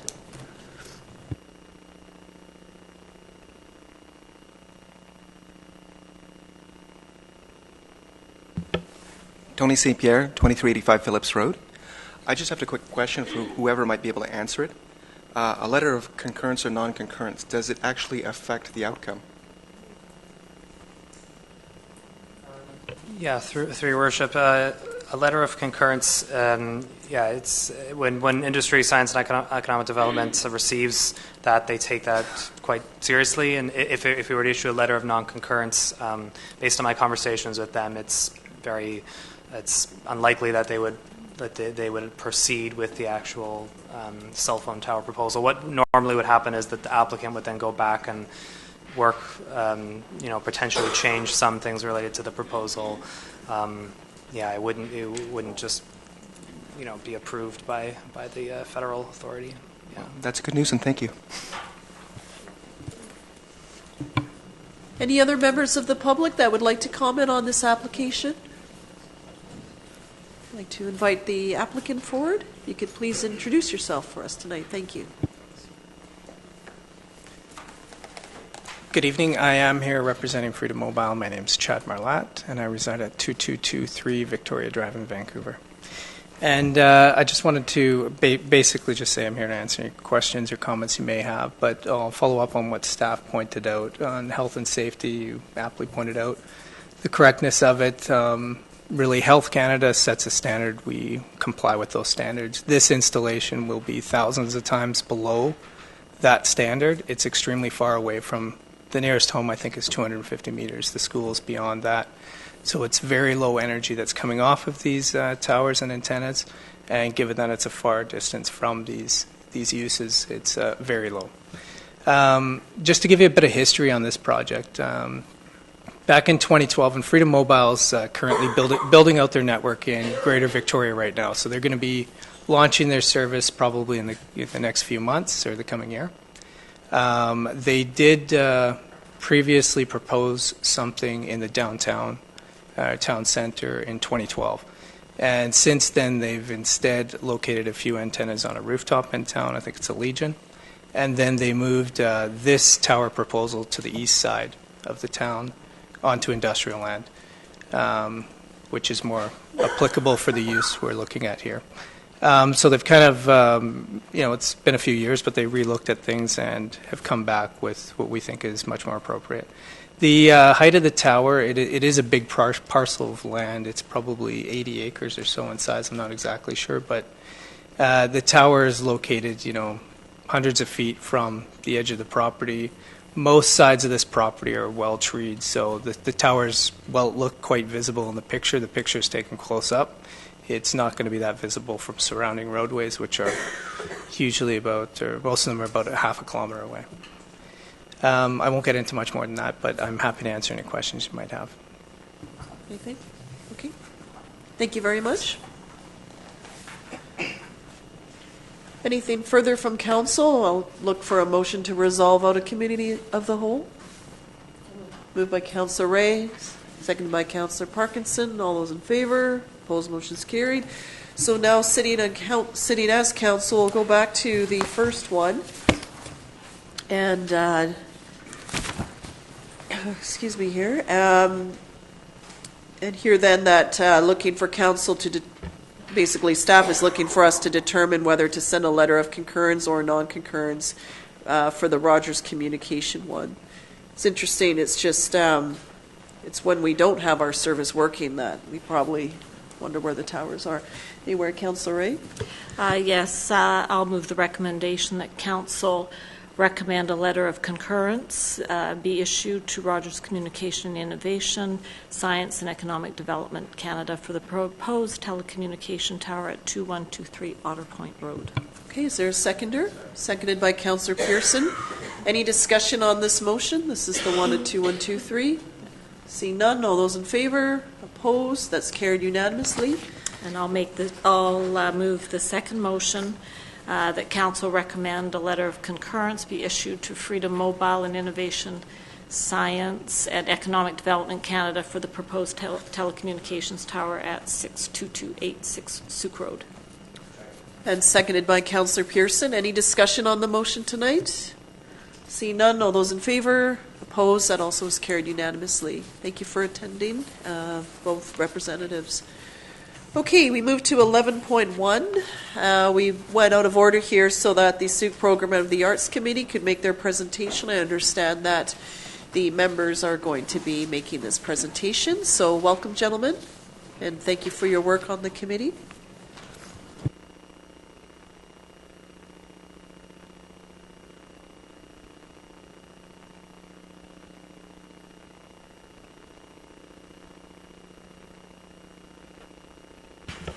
Hi, Peter Jonasson, 2155 Winfield Place. Gregory Veranda, 105, 6591 Aaronwood Drive. Worship, members of council, thanks for having us today. We are representing the SPA, the Sooke Program of the Arts. We have some updates on projects. First project is the Communities in Bloom, 2018. The District of Sooke was awarded a 5 Bloom status for the 5th consecutive year in a row of participation. Special mention was made of the turf field project, as it is truly a community project. The Communities in Bloom project isn't just about how pretty the town looks, but it incorporates 6 categories. Tidiness, environmental action, heritage conservation, urban forestry, landscape, and floral display, which we've done very well in all 6 this year, which is great. On Wednesday, October 10th, Catherine Kennedy, Executive Director of the Communities in Bloom, will be in Sooke at 7 p.m. at the district office. She will be presenting the district with the 5 Bloom banner, a certificate, and a comprehensive report outlining the tour highlights and suggestions for improvements. Congratulations to all who participated. And as the members of SPA, we all recommend members of council and the public to come to this presentation and share in our great, win. Second project we'd like to just keep you informed of is the tourism kiosk project, which we spoke of about a month and a half ago. The committee has come up with a design for the community events board that they would like to have installed at the tourism kiosk just in front of Western Foods. The board will be similar to that of the maps already at the kiosk. The board will be approximately 4 by 6 feet. We would like to install an orca made of metal on the top of the board. The orca would be approximately 5 by 7 feet and kind of straddling over top of the board. Now, along with the board, we're going to have a small, little placket with, we have 10 requests that should be followed as far as using this, like posting no flyers. Postcards can only consist of public events. We're not going to have no dating posts on there, stuff like that. Expired, lost items, stuff that we're selling. Basically, we're trying to target an area that's close to the center core and near the buses, and especially for tourists that come in that area. They'll look at the map and all that to get some information on what's going on in the community as far as events go, like if there's any Legion events, if there's any barbecues, music festivals that weekend. That's the intent of this. SPA committee would recommend that council authorize the SPA committee to proceed with the community events board at the tourism kiosk and not to exceed $5,000 for artwork, board, and installation. Our third item is the Wanda Fuca Community Trails and SPA initiative. The District of Sooke is developing an urban trail system connecting residential, recreational, and commercial areas in the community. There will be 3 primary trails: Stickleback Trail, running from Galloping Goose Regional Trail through to Broom Hill; the Sun Run Trail that will connect the Sun River to Sooke; the Sea Walk Trail connecting the Stickleback to the commercial core and coastal boardwalk. Now, we're working together with the Wanda Fuca Community Society, Trail Society, and we want to put out a call to artists to make these beautiful two-dimensional signage that is, all 3 would be different, maybe different color, different shape, whatever, but it would be consistent throughout the trail, so the trail can easily be identified. Especially if 2 trails come together, people will know which direction each trail goes to, rather than all them being the same and getting lost. The SPA's committee part of this project would be to do a call out to artists, for the artists to design the images to be used on the trail posts and the maps that identify each of these trails. And we'd recommend that the council authorize the SPA committee to send out a call to artists for the Wanda Fuca Community Trails and SPA initiative, and that council authorize the expenditure of $500 per artwork selected, 3 in total. Have you any questions? Well, thank you very much, gentlemen, for your work on this, and especially for Community in Blooms. Perhaps, should this pass, council can look to have staff issue a press release on it to also get more notification out to the public that the event's happening. Councillor Pearson? I'd just like you to say how many Bloom banner that was again. So when I was at UBCM recently, it came up about local artists, and when we put out things for art, I'd like to limit the artists to local artists and children in our community. We got a really big honorable mention. I went to a seminar, Councillor Loggins and I, about First Nations and how the artwork that was chosen on the Hope Center started was an embryo of a local artist getting started from Sooke First Nations. So I'll support this in initiative, but I really want us to take a Sooke first focus on developing our local artists, and then in engaging the kids in high school as well as the First Nations. So I don't know if you've got that into your plan, but it is the call to artists is for local artists in Sooke. Yeah. So we should have stated that, but that's the prime target that we're looking at first, because it's part of our identity too, and we want to support artists in our community. As an artist myself, I find that important. And I'm always curious to see what comes out of it. And it's such a great community. Absolutely. I just want to, and thank, through the chair, back to you guys. I think it was a really big tribute to Sooke to be mentioned at UBCM in this seminar that we attended about how we sparked the development of this young artist from Sooke First Nations with the mural and the work that she did on the Hope Center. So again, that's that thing that, it may have a long-lasting effect way beyond our community. An artist may become famous as a result of your groundwork here. So great shout out. Thanks for the great work. Thank you. Councillor Ray, then Parkinson. Okay. Thank you, and thank you very much for the presentation. I just want to make sure that the 6,500 is in the SPA reserve. Yeah, this all draws from the SPA. It's part But of it's their. there. Yeah, Yep, it's okay. in the terms too. Yeah, Councillor Parkinson, follow. Through your worship, I would just like to say that when we do our call out to artists for all the projects that we have done over the past 15 years, it has been only for local artists. That the funding comes from the development permit fees, which we receive 3%, so it's not taxpayer funded. Excuse me. And the other thing too is that we always use local students as well. So the high school students were one of the ones that painted one of the pump stations, and it was a high school project from the arts class, and they are graded on their work for the work that they do. So on 2 of our major projects, students have done it. Thank you. Great. Many thanks to you as well, Councillor Parkinson, for keeping Community in Blooms alive and also taking up the Sooke program of the arts. We wouldn't have this without your leadership on it. So, thank you, gentlemen. Thanks.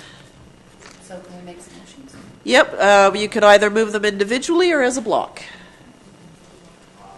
Councillor Ray is moving them as a block. Do I have a seconder?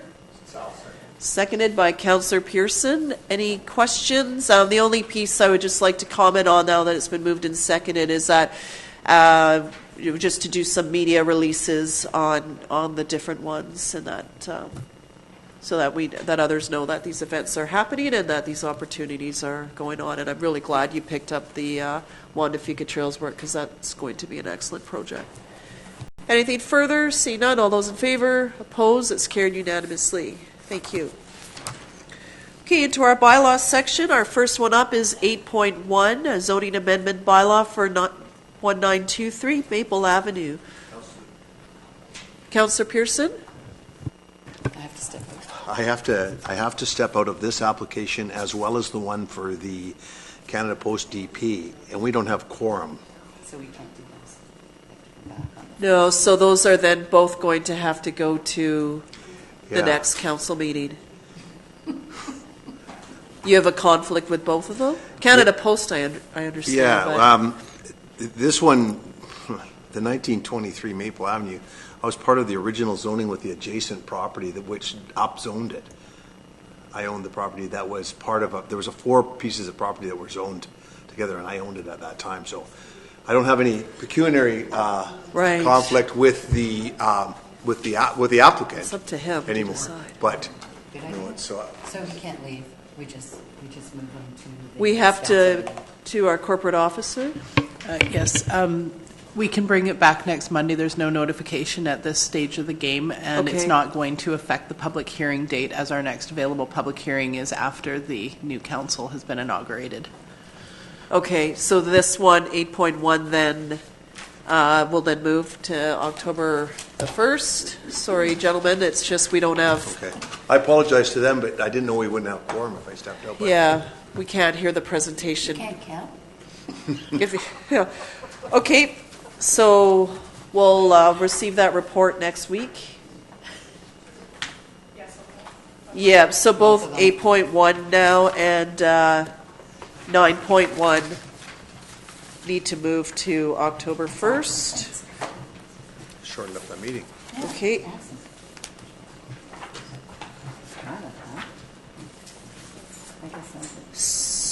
Okay, so then that puts us to 8.2, please. Bylaw number 717, Seniors Youth Center Reserve Bylaw 218. So this one here is for adoption because we had made a change. So all I'm looking for is that council adopt 717, Seniors Youth Centre Reserve Bylaw 2018. So moved. Moved by Councillor Pearson, seconded by Councillor Parkinson. All those in favor? Opposed, motion's carried. Okay, point 3, please. Bylaw 720 for 5651 Woodlands Road.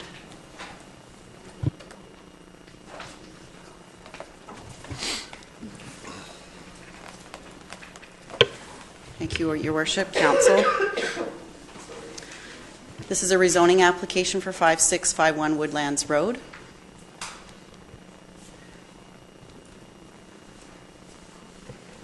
The subject site is currently zoned RU4, rural residential, located in the Casinos neighborhood north of Sooke Road, and is approximately 1.75 hectares. Its adjacent ALR lands to the south and west of the property and is surrounded by a combination of RU3 and RU4 zone parcels. The site falls within the Gateway Residential Land Use designation in the official community plan, as depicted in orange on the map on the screen. This area allows for low-density infill growth. The creation of lots less than 2,500 square meters is not permitted in Gateway Residential. The proposed RU5 district has a minimum lot size of 2,500 square meters for subdivision. The site also falls within the community growth boundary, and therefore subdivision is further supported. There are multiple policies throughout the OCP addressing buffers adjacent agricultural lands. The Agricultural Land Commission did respond to the referral and recommended a 5-meter or suggested a 5-meter buffer between the future subdivision and existing ALR. In addition, the site falls within DP area number 2 for form and character, which also provides guidance around the use of vegetation for screening and improvement of on-site rainwater management. The site is undeveloped and heavily forested with mature cedar and maple trees. The applicant is proposing to address the OCP policies by preserving a 6-meter depth of the existing tree stand along the entire perimeter of the site to the extent possible, and along newly formed side property lines as depicted in the concept plan on the screen. A tree protection plan will be submitted at time of development permit. Under the housing section of the OCP, policy 4.7.3F requires that any bare land or strata single-family subdivision provide affordable housing lots or cash in lieu or land in lieu. The applicant will be providing cash in lieu of $1,000 per unit to be paid prior to issuance of development permit. A Section 219 covenant would address this prior to adoption of the zoning amendment. Access will be extended from Woodlands Road, and a 4-meter road dedication is required along the property frontage of Woodlands Road to provide a 10-meter wide right-of-way from centerline, as per the Rural Collector Standard cross-section in Bylaw 404 and in the Transportation Master Plan. The dedication will be addressed through covenant prior to adoption of this rezoning. A rainwater management plan, sanitary servicing study, and erosion and sediment control plan will be submitted at time of development permit. A site-specific soil analysis was required to determine soil capability to percolate for septic. It was submitted to Vancouver Island Health Authority, and they determined that the soils were adequate for on-site septic systems. On the slide, you can see the differences of note between the two zones. RU4 in the first column, RU5 is the proposed. Rules regarding heights and conditions of use are the same in both RU4 and RU5. This application is supported by existing policies and bylaws, and the proposal aligns with the surrounding neighborhood. There were no objections or concerns provided through the referral process. Therefore, staff is recommending that Council grant first and second reading to this bylaw, schedule public hearing, and require the owner enter into 219 covenant for the road dedication and affordable housing. And that concludes my presentation. Thank you, Ms. Campbell. Any questions for members of council? Okay, looking for a recommendation. Councillor Parkinson, then Pearson. Through your worship to staff, I just want to confirm that there will only be 5 homes built on this property in total? Yes, that's the maximum that could be allowed here, and that is what the owners are proposing. They're building it for themselves and their extended family. Councillor Pearson. I'll move that council give first reading. Second. Okay, so you don't want to do them together? Oh, okay. He's not here tonight. No. So, okay. You're okay with first and second? I'll move first and second reading. I'm okay with that too. Okay, seconded. Any questions on the motion? Seeing none, all those in favor? Opposed? That's carried unanimously. Next, that council schedule the public hearing for the zoning amendment bylaw 600-63 in accordance. Okay. Second. Moved by Councillor Parkinson and seconded by Councillor Pearson. Any questions?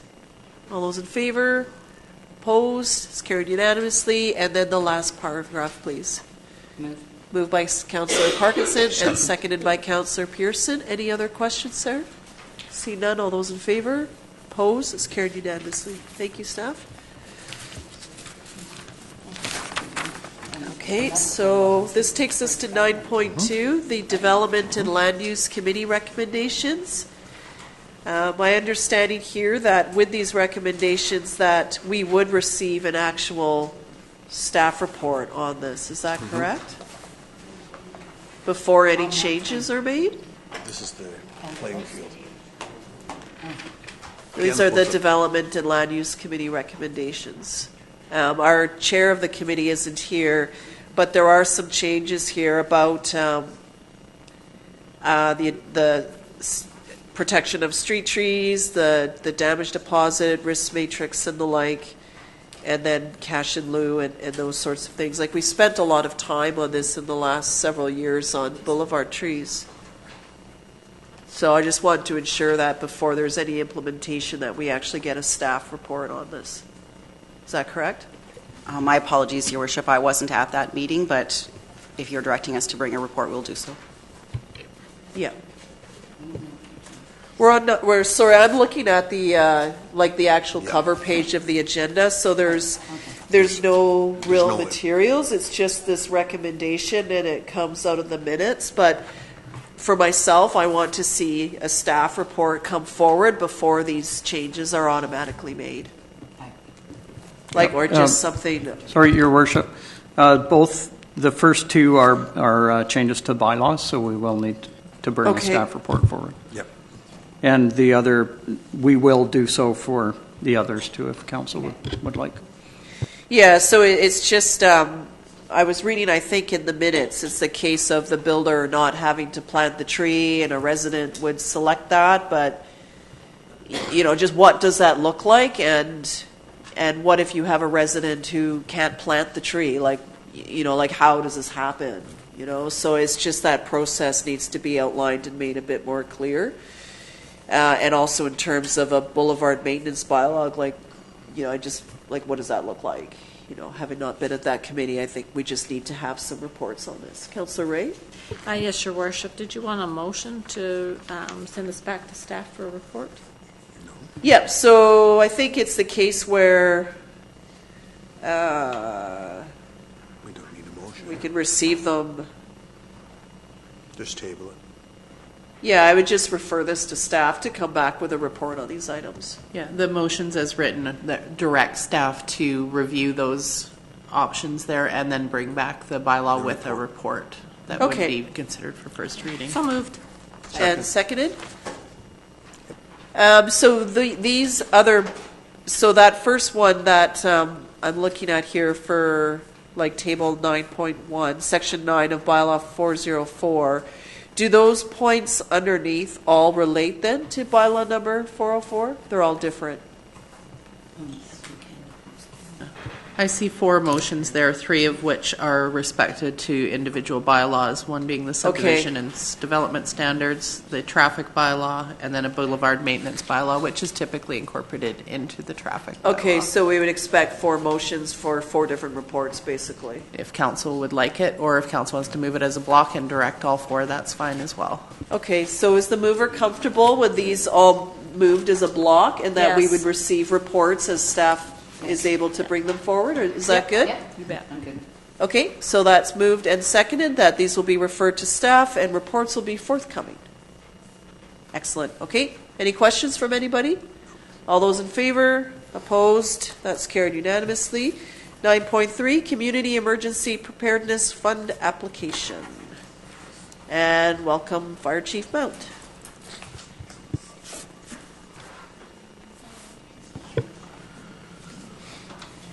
Good evening, Your Worship and Council. This report is in regards to approving a funding application for UBCM's Community Emergency Preparedness Fund. We're looking at Council to authorize staff to provide overall grant management on behalf of ESS through the Sooke Emergency Program. Part of the requirements here is that Council must adopt a resolution for indicating the support as well as the management of the application. It's important to note that the grants are paid at the completion of the project. This is one of in a series of grant applications that we're looking through the Sooke Emergency Program. It's one of the estimates that we put in this report is being slightly revised since we submitted this to UBCM. The application went forth to UBCM already, and they advised us that we don't apply with GST included, so it's being modified slightly to $25,289.91. This results in a request for 23 cots as opposed to 15 cots, so it's all good as far as the minor modification. This request will be successful with the grant process being aligned with the funding needs for the Sooke Emergency Program and future forecasting of budget planning through the emergency program. The attached documents in here are showing the actual application and the after-action report that indicates some of the needs of the items that we did on the June 28th exercise. I'm open for any questions. Thank you. Councillor Ray? Yes, thank you, Your Worship, and through you too, Chief Mount. I certainly will be supporting this. I think it's been a struggle really to get the funding, the necessary funding, I think, for the emergency preparedness. I think we have like an $8,000 line item each year. I've never felt that it's been sufficient. It is something for the entire community. It's about planning for an emergency. So I'll move both as a block. I'll move them both. Excellent. Thank you, Councillor Ray. Seconded by Councillor Parkinson. And thank you very much, Chief Mount, for your work on this. We did have our second year of horrific wildfires in the province, so it'll be good. That's why the province has responded with this grant opportunity. So I'm grateful that you're going ahead with it. It's something that we need. Anything further from anyone? Councillor Parkinson? Through your worship, I'm just curious why they have to have approval from council for applying for a grant. Just out of curiosity. Your Worship, to Councillor Parkinson, that's a good question. I think it's just part of the process that's been in place for many years, and it's probably just a matter of checking and reporting back that the funds were spent properly. Okay, call a question. All those in favor? Opposed? It's carried unanimously. Thank you. 9.4, wastewater service truck, please.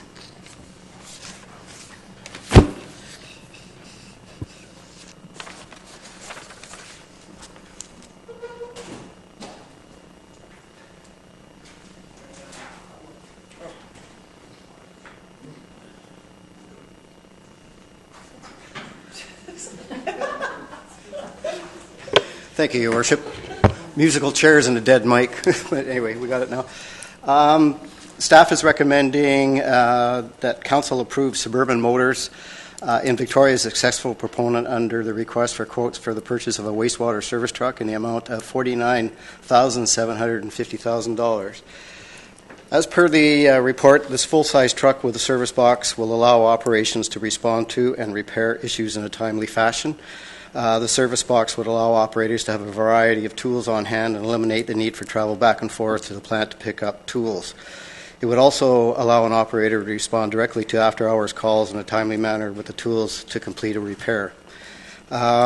Previously, Council gave staff direction to proceed with the purchase of this truck with the adoption of the 2018 to 2022 financial plan and post the RFP. As you can see by the report, we posted the RFP, but we didn't receive any bids. So pursuant to our purchasing policy, we made 3 phone calls, or staff made 3 phone calls, I should say.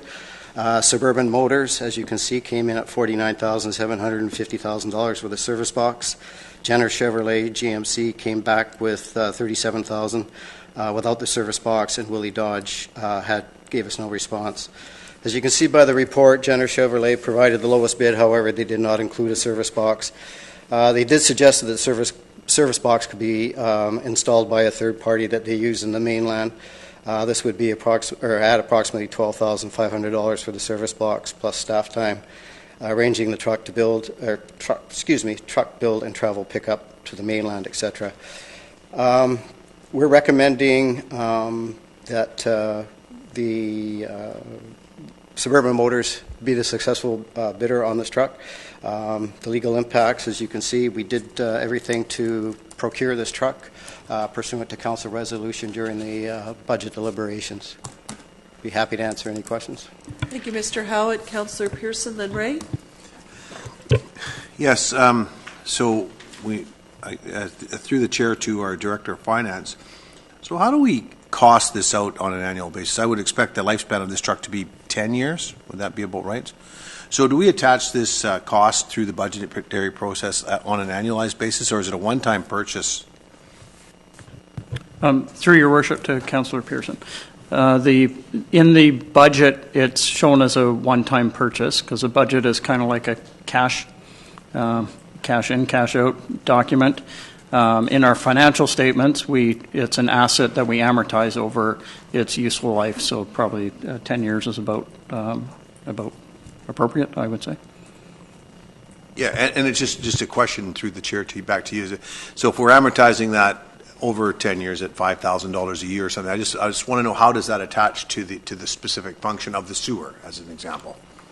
Through your worship to Councillor Pearson again. It is in the sewer budget as an amortization line. Amortization is actually in the financial plan as well, but it's in and out because it doesn't impact cash. It's just there to give you an idea of how much the charge is for the assets that are in use in the operating budget and in the sewer fund. So it is recorded as part of the amortization. The operation fund then correct supports it. Thank you. Councillor Ray, then Parkinson. Thank you, Your Worship. Through to staff. Unfortunately, I wasn't here at the meeting in August. I was out of town. Was there a reasoning behind getting a 3/4 ton over a half ton as a service vehicle? Your Worship, through to Councillor Ray, with this truck, with the service box, we anticipate in the next year or so being able to purchase in the next round of budget deliberations. We hope to or anticipate being able to purchase a high-ab lift for the truck, which will enable us to go to the lift stations, etc., and pull pumps and motors as required for repair. Thank you. That sounds like a good reason. Yeah, Councillor Parkinson, then Pearson. Through your worship to Mr. Blackhall, what did we budget for this item? I forget. Through your worship, $50,000 was the budget. Yeah. Councillor Pearson. I'll move the recommended action. Second. Okay, moved by Councillor Pearson and seconded by Councillor Ray. Anything further? Will this include deckling and stuff? I believe, yeah, Your Worship, I believe it does include the deckling. Okay, I know we got a cost on that. It wasn't very much anyway. Nope. So just we have another vehicle that we have to deal with as well, so yeah, we'll get them done just at the same so time. the fleet has them all identified. Okay, all those in favor? Opposed? It's carried unanimously. Thank you. Part of my cold. The next one is item 10.1 for the Plainfield Reserve Fund bylaw information report. We have received some comments from Ms. Hall early on this matter. I'll turn it over to Mr. Blackhall, please. Thank you, Your Worship. The report from staff is actually a follow-up because of the questions that were raised at an earlier meeting. The report is a report for information, and our new planner is here who put together the report and can present it and answer any questions if you like. Thank you. Go ahead, please. Okay.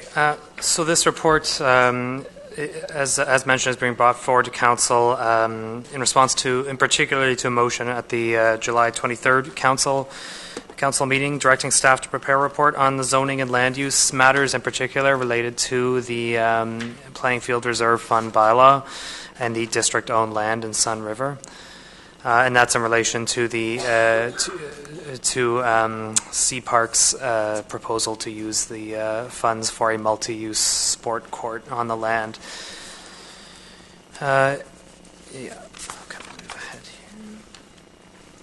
So I'll quickly just go over some of the history of the sites to clarify why we have the reserve fund in the first place, and how the land came to be, owned by the district of Sooke.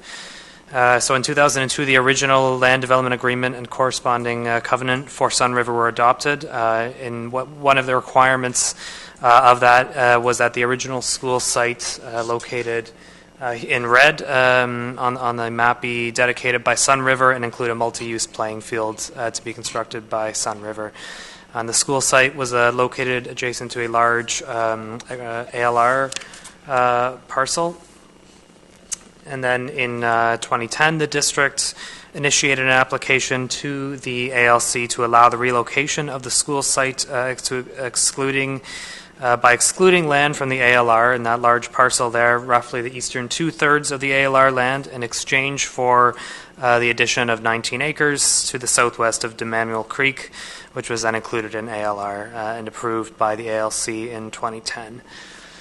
In 2014, an official community plan amendment and rezoning took place for that land that was removed from the ALR, and this resulted in a change of land use designation from agriculture to community residential, as well as a change of zoning from CD2B agriculture to P2 community facility. There was an updated land development agreement that was prepared at this time, and it was at this point that the responsibility to construct the playing fields was removed from Sun River, and instead the new agreement was put in place, which included a one-time payment to the district of $400,000 for the district's purposes in connection with the soon-to-be district lands in the rezoned portion of that former ALR land. And that's when the original Playing Field Reserve Fund Bylaw 608 was adopted for the use of these funds. Okay, and then moving ahead, in 2015 is when the subdivision took place. First of all, the residential subdivision of the former school site lands, and then eventually the subdivision of the lands that were rezoned and excluded from the ALR. Two of those parcels have since, as part of the subdivision, transferred to the ownership of the district. Those are those in blue, the westernmost and easternmost lots, and one of them in the center transferred to the district, to the Sooke School District number 62. So as the replacement school site for that, the developed one on the western portion of the property. So then in 2018, Sea Park now wishes to design and build a multi-use sport court on the larger of the two properties owned by the districts, which has a municipal address of 2430 Phillips Road. And then just to recap again about previous council action, on July 9th, council approved in principle a partnership with Sea Park to design and build a multi-use sport court on this property. On the July 23rd meeting, an amendment to the Playing Field Reserve Fund Bylaw 718 was adopted to include the designing of playfields as an eligible component for funding, as well as to amend the definition of playing fields to better reflect Sea Park's intentions for the site, in this case building of a multi-use sport court. And that brings us up to speed to today, where the current official community plan designation is for community residential. So that's an area of low to medium residential density residential growth, which supports access to municipal services such as playing fields, and as well as the zoning for the subject property, which is P2 community facilities, which permits institutional uses. And under our definition of institutional uses, that includes facilities that serve a recreational purpose, which includes playing fields or sport courts, I think fall under that designation of, or fall under the recreational purpose intention of that zone. As well as, it's just worth mentioning that there is, as part of the ALR exclusion that took place, there is a 15-meter buffer on the westernmost boundary of the site on the subject property. This 15-meter wide buffer was a condition of the ALR exclusion. that happened in 2010. It's a no-cut area that must be densely landscaped, and it has no connection to the Playing Field Reserve Fund, but it does have implications on the use of the subject property for playing fields or whatever it will be used for. And that, so in conclusion, that the Playing Field Reserve Fund bylaw could be used for the construction and design of the multi-use sport court, and the P2 zoning permits a multi-use sport court on the site. And that concludes my report for information purposes related to that Reserve Fund bylaw. Okay, thank you. Any questions from members of council? It's here for information with a recommendation just to receive the report. Comments, questions? Councillor Pearson, then Parkinson. Yeah, thanks for that report. There's a lot of things in there, and some of the things I'm not quite sure of, but that's okay. I'll kind of have to, because you read them out fast. Is there any kind of conceptual overlay of like, we're talking about a lacrosse box, right? So is there any conceptual layout? Because the one thing that I see there is that there's going to be a need for parking in this. If I may, CPark will be working on that, and we'll be bringing it back to council at a later date. Yeah, I just wanted to know what that footprint was in relationship to that piece, that's all. Before I that was an earlier report, but go ahead. If I may, through your worship, this report was requested of council in response to Ms. Hall's comments about the land use and whether or not a sport court could be facilitated there. So that's the research that our planner has done and presented this evening. And I appreciate that. It was just that somewhere in one of those drawings I saw that there was a sort of a layout or a proposed layout, and I just kind of know if it was part of this report or not. I recognize we were going to go in a different direction tonight, but I just want to try to refresh my memory on that piece of it. Thank you. Mr. Blackhall? Yes, Your Worship, to Councillor Pearson. We haven't got that far yet. I was directed to enter into discussions with CPark, and we have started those discussions and looking at grant opportunities, et cetera, and definitely are considering all other issues that are going to come up with it, with parking and other space requirements, and are going to need to pull in the school district at some time as well to make sure that it's going to work with their plans. So. Through the chair, thank you, Mr. Blackwell. And I know that question may have been premature. It's just that, I'm trying to see down the road that, what are the big questions going to be, and that's going to be one of them. So. There would be a broad CPark like it did with its golf course, and its expansion will go through a consultation process or work through that with the district going forward. Okay, so it's just a recommendation here is that council receive this report for information purposes in relation to the District of Sooke Plainfield Reserve Fund Amendment Bylaw number 718. Moved by Councillor Ray, seconded by Councillor Parkinson. All those in favor? Opposed? Motion's carried unanimously. And new business. I think we covered the new business. Oh, we do have one under 11.2. I'll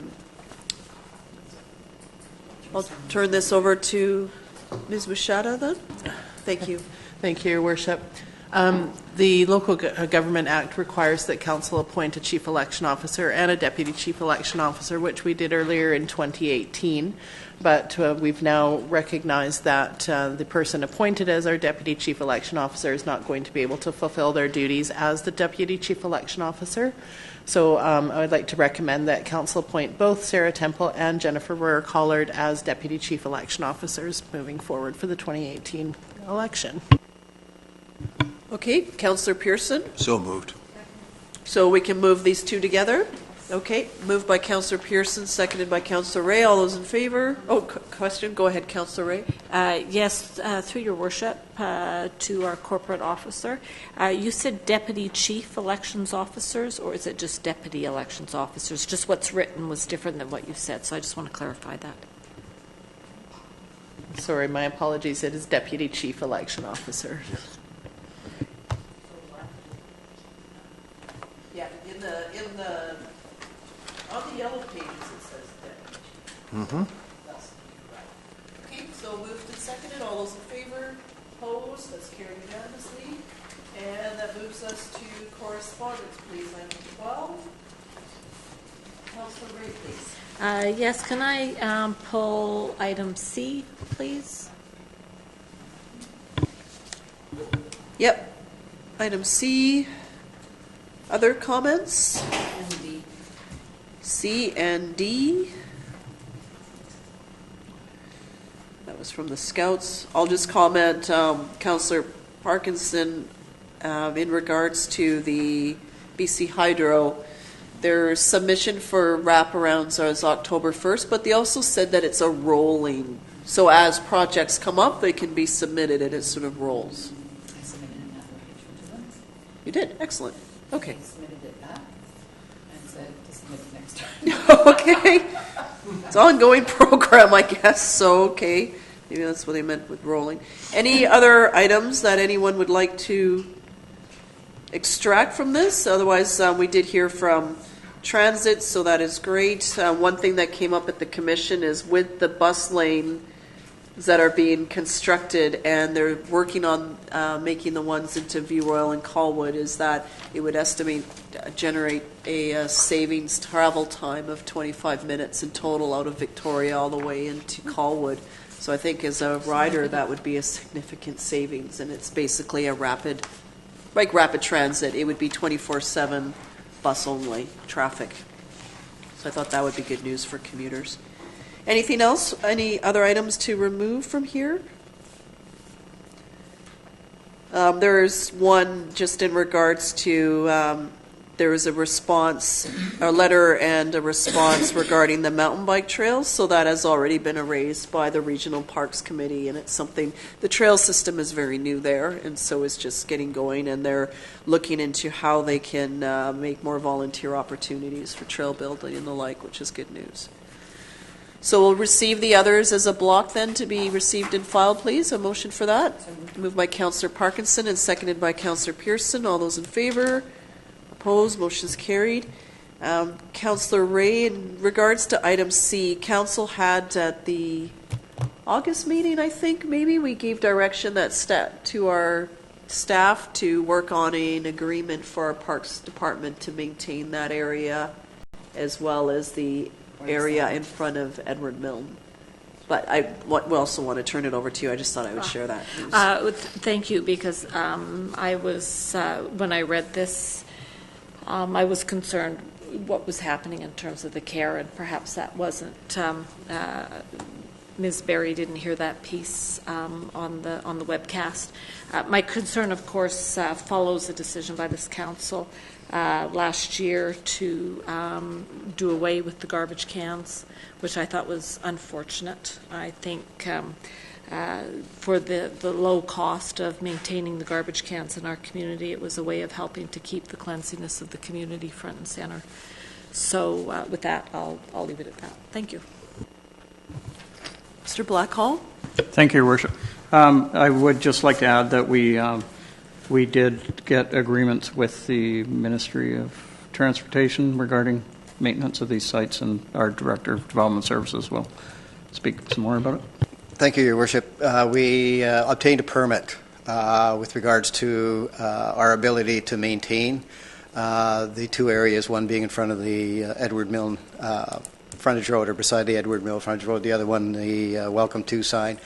I anticipate that we'll walk into a more formal agreement as we deal with the sidewalks along West Coast Road as well, and that will be forthcoming back to Council sometime in the near future. Thank you, Mr. Howard. Councillor Ray, follow. Thank you. Just to follow up, perhaps maybe then once that's done, we could have some correspondence go back to Ms. Berry, just letting her know that there is something in the works. Yep, we can do that. The other piece that I've heard from both the school principal and staff, and also with our own park staff, is the amount of litter has actually decreased since the garbage cans have been removed, because it was household garbage predominantly and other things that were being disposed of, and not just people walking with litter, but a lot of garbage. So the amount of littering has actually gone away. Councillor Parkinson, are you speaking on this? Through you, Your Worship, I would just like to add to that the reason for where we have the Welcome to Sooke sign council thought that we should not be looking after it and planting plants there because the property did not belong to us, so they didn't want staff working on it. So as a council, we thought because that is our entranceway and we put up the sign, we should look after it. So that was the reason why. Thank you. Okay, so a motion to receive, moved by Councillor Parkinson and seconded by Councillor Ray. All those in favor? No, that was just on item C. Next one is D. Go ahead, Councillor Parkinson. I was just stating on there that they just want to be able to go out onto the streets of Sooke to be able to sell their apples like they have before. So Yep. they were asking permission. So I thought maybe you could give it to Oh, okay, absolutely. So if we could send out a letter then that we support this initiative and wish them well on their Apple Day. That's coming up. That's coming up this week. Isn't it? Just wait a second. Today's the 29th. Okay. So if we can shoot an email off, that would be great. We'll do that right away. Thank you, Councillor Parkinson. Motion to receive, please. Thank you. All those moved by Councillor Parkinson and seconded by Councillor Ray. All those in favor? Opposed? Motion's carried. Council, I think that was it for correspondence. Is that right? C and D. Okay. Then the next one is any verbal updates. Councillor Ray. Thank you, Your Worship. Just as I attended my last Finance Executive Committee with Crest, and the levy will be for 2019 will be a 2.9% increase. One of the things, just because things are changing in terms of the delivery of the 991 dispatch, 5 communities are leaving the Crest to be dispatched out of Surrey, and just want to make sure that that we're not impacted by any increases with their departure. So, and I attended my last Vancouver Island Library Board meeting on Saturday. And they're getting ready to, I had actually thought that they'd had the development permit was going to be here before us this evening, but not quite ready. And one of the things is that given that the original estimates on the costs of $6 million was done a number of years ago, those costs have been looked at again, and the cost will go up to $7.5 million. So it's in line with the estimate. It was in line. They showed us the numbers for both Chemainus and for Sooke. Those are the two largest builds that the Library Board has right now. And so it is within the estimates that occur over that amount of time. What's important is that there will be no increase in the levy for any of the communities in the upcoming budget. They'll be using reserves, and once the DP and the BP are issued, then they will tender the documents. I just encourage council who sits in the next term that if there's any way that we can assist the library getting the DP and the BP as soon as possible, the quicker they can get shovels in the ground. It has been a considerable amount of time, so hopefully once they get the documents in, we can, the next council hopefully will see to it that that's expedited.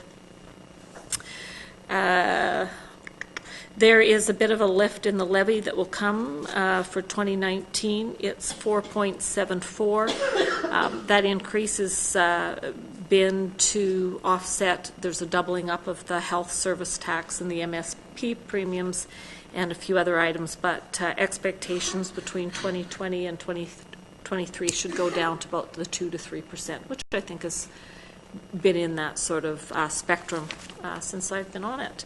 And that's it for me tonight. Thank you. Thank you, Councillor Ray, and for all your work on the library. And you'll be celebrating when we see it come out of the ground. Go ahead, Councillor Parkinson. Through your worship. So we had planned for $6 million for the library. I was wondering where the other 1.5 million is going to come from. Yeah, I was saying it was coming from the reserves, like it won't Okay. come from the tax levy. It won't, won't eh? be, no, it doesn't. It all comes out of the rural budgeting process, and they have levies, they have reserves that'll help offset those costs. And it's not just Sooke, it's also Chemainus. Chemainus is looking at a 20% increase. Okay, thank you. Other updates? The only piece I'd like to share is in July, we passed a motion about the CRD dog policy, or the leashing of dogs requirement in our parks, and we had sent forward a letter with a motion. So that came to the regional parks, and it was moved and seconded, and there was general support around the committee, but then a referral to staff came in, so then that moves it right over to staff. They are in the process of developing a dogs in parks master policy, so they have agreed to take this request into deliberate consideration.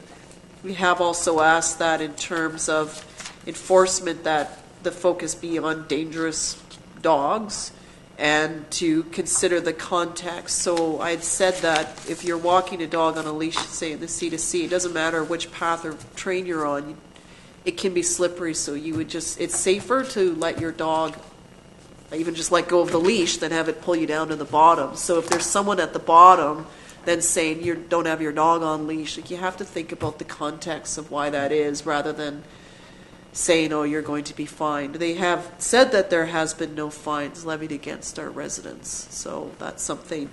There was also comment, though, where I expressed that that section of the goose that we're looking at is that it is a wilderness area. There's been some letters that I've seen sent to you that you'll see coming forward through the info line about how it's impacting residences and the like, but there really is no one living in that section. It's the wilderness section. And further, I said that in terms of goose etiquette, there's also, we share the trail, and cyclists also need to be mindful of calling out or slowing down as they approach people, because that is feedback we're hearing from residents, and I've experienced it myself. So I share the trail. It's not just being focusing on the obedient dog walking by its owner, but let's also consider the other users. And even our time, I said it's before 9 in the morning, but anyway, it was automatically referred to staff. It won't come to the board until the dog policy is brought forward next year. Councillor Parkinson.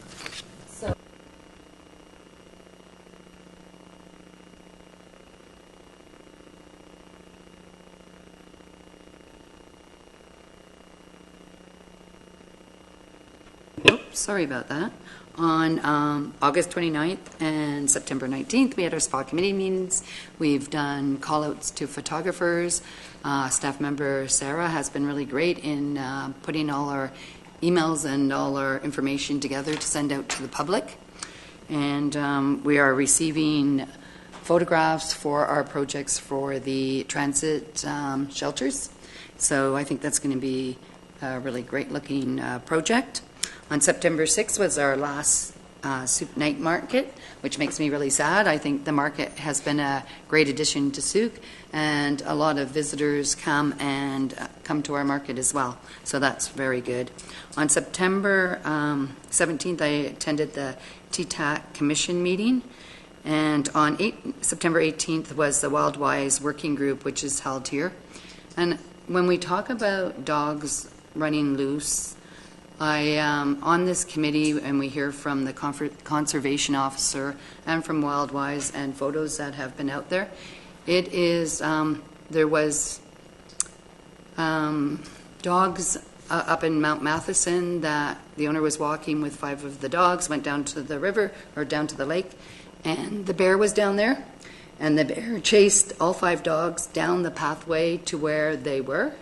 And the gentleman stepped aside, and the woman stayed there, and the bear actually pushed her down to the ground and then carried on running after her dogs.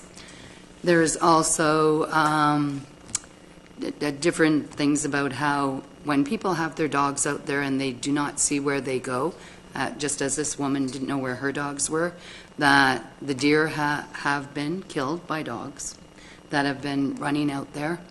And also, there is a picture and there was a report of someone shooting a bow and arrow into the bear, and the bear is in Shirley with the arrow sticking out of it right now. So I think there has to be more education in our community about how we look after our animals and the wild animals that are out there. And then yesterday, on a different note, was the Apple Fest, which is always a great event here in Sooke. Thank you. Thank you, Councillor Parkinson. The last that I'd just like to share, at UBCM this year, members of council did meet with the Minister of Finance. We brought forward a few of our items, our position on speculation tax. The province had stated they wanted the collection of social insurance numbers when you file for homeowner grants, and that was an item of security concern for us and also work that we really are not doing. They were very receptive, and we'll be looking into that further. Councillor Casper spoke to the Solicitor General about testing for seniors and that, so I appreciate that. I also did corner the Minister of Education and asked him to really consider our growing population and the need for the schools based on the presentation that the trustees provided to us earlier. I was acclaimed as first Vice President, and also there was a child care announcement, so I'm hoping that staff can look there. There's a grant opportunity of up to $25,000 for municipalities to do a needs analysis on what child care is needed within their community. I think it's timely for that. I hear a lot about the need for after-school care, shift workers, weekend work, and the like. So when that opens, if it's not, if staff could look into that and apply and bring a report to us, that would be great. I'm not sure of the timing, but it's just something that we should look at in terms of affordability. It would then also enable us to partner with the province on the $10 a day purpose-built daycare options for our community and those funding opportunities that are rolling out. So on that, I'll look for a motion to adjourn, please. Moved by Councillor Parkinson, seconded by Councillor Pearson. All those in favor? Opposed, motion is carried.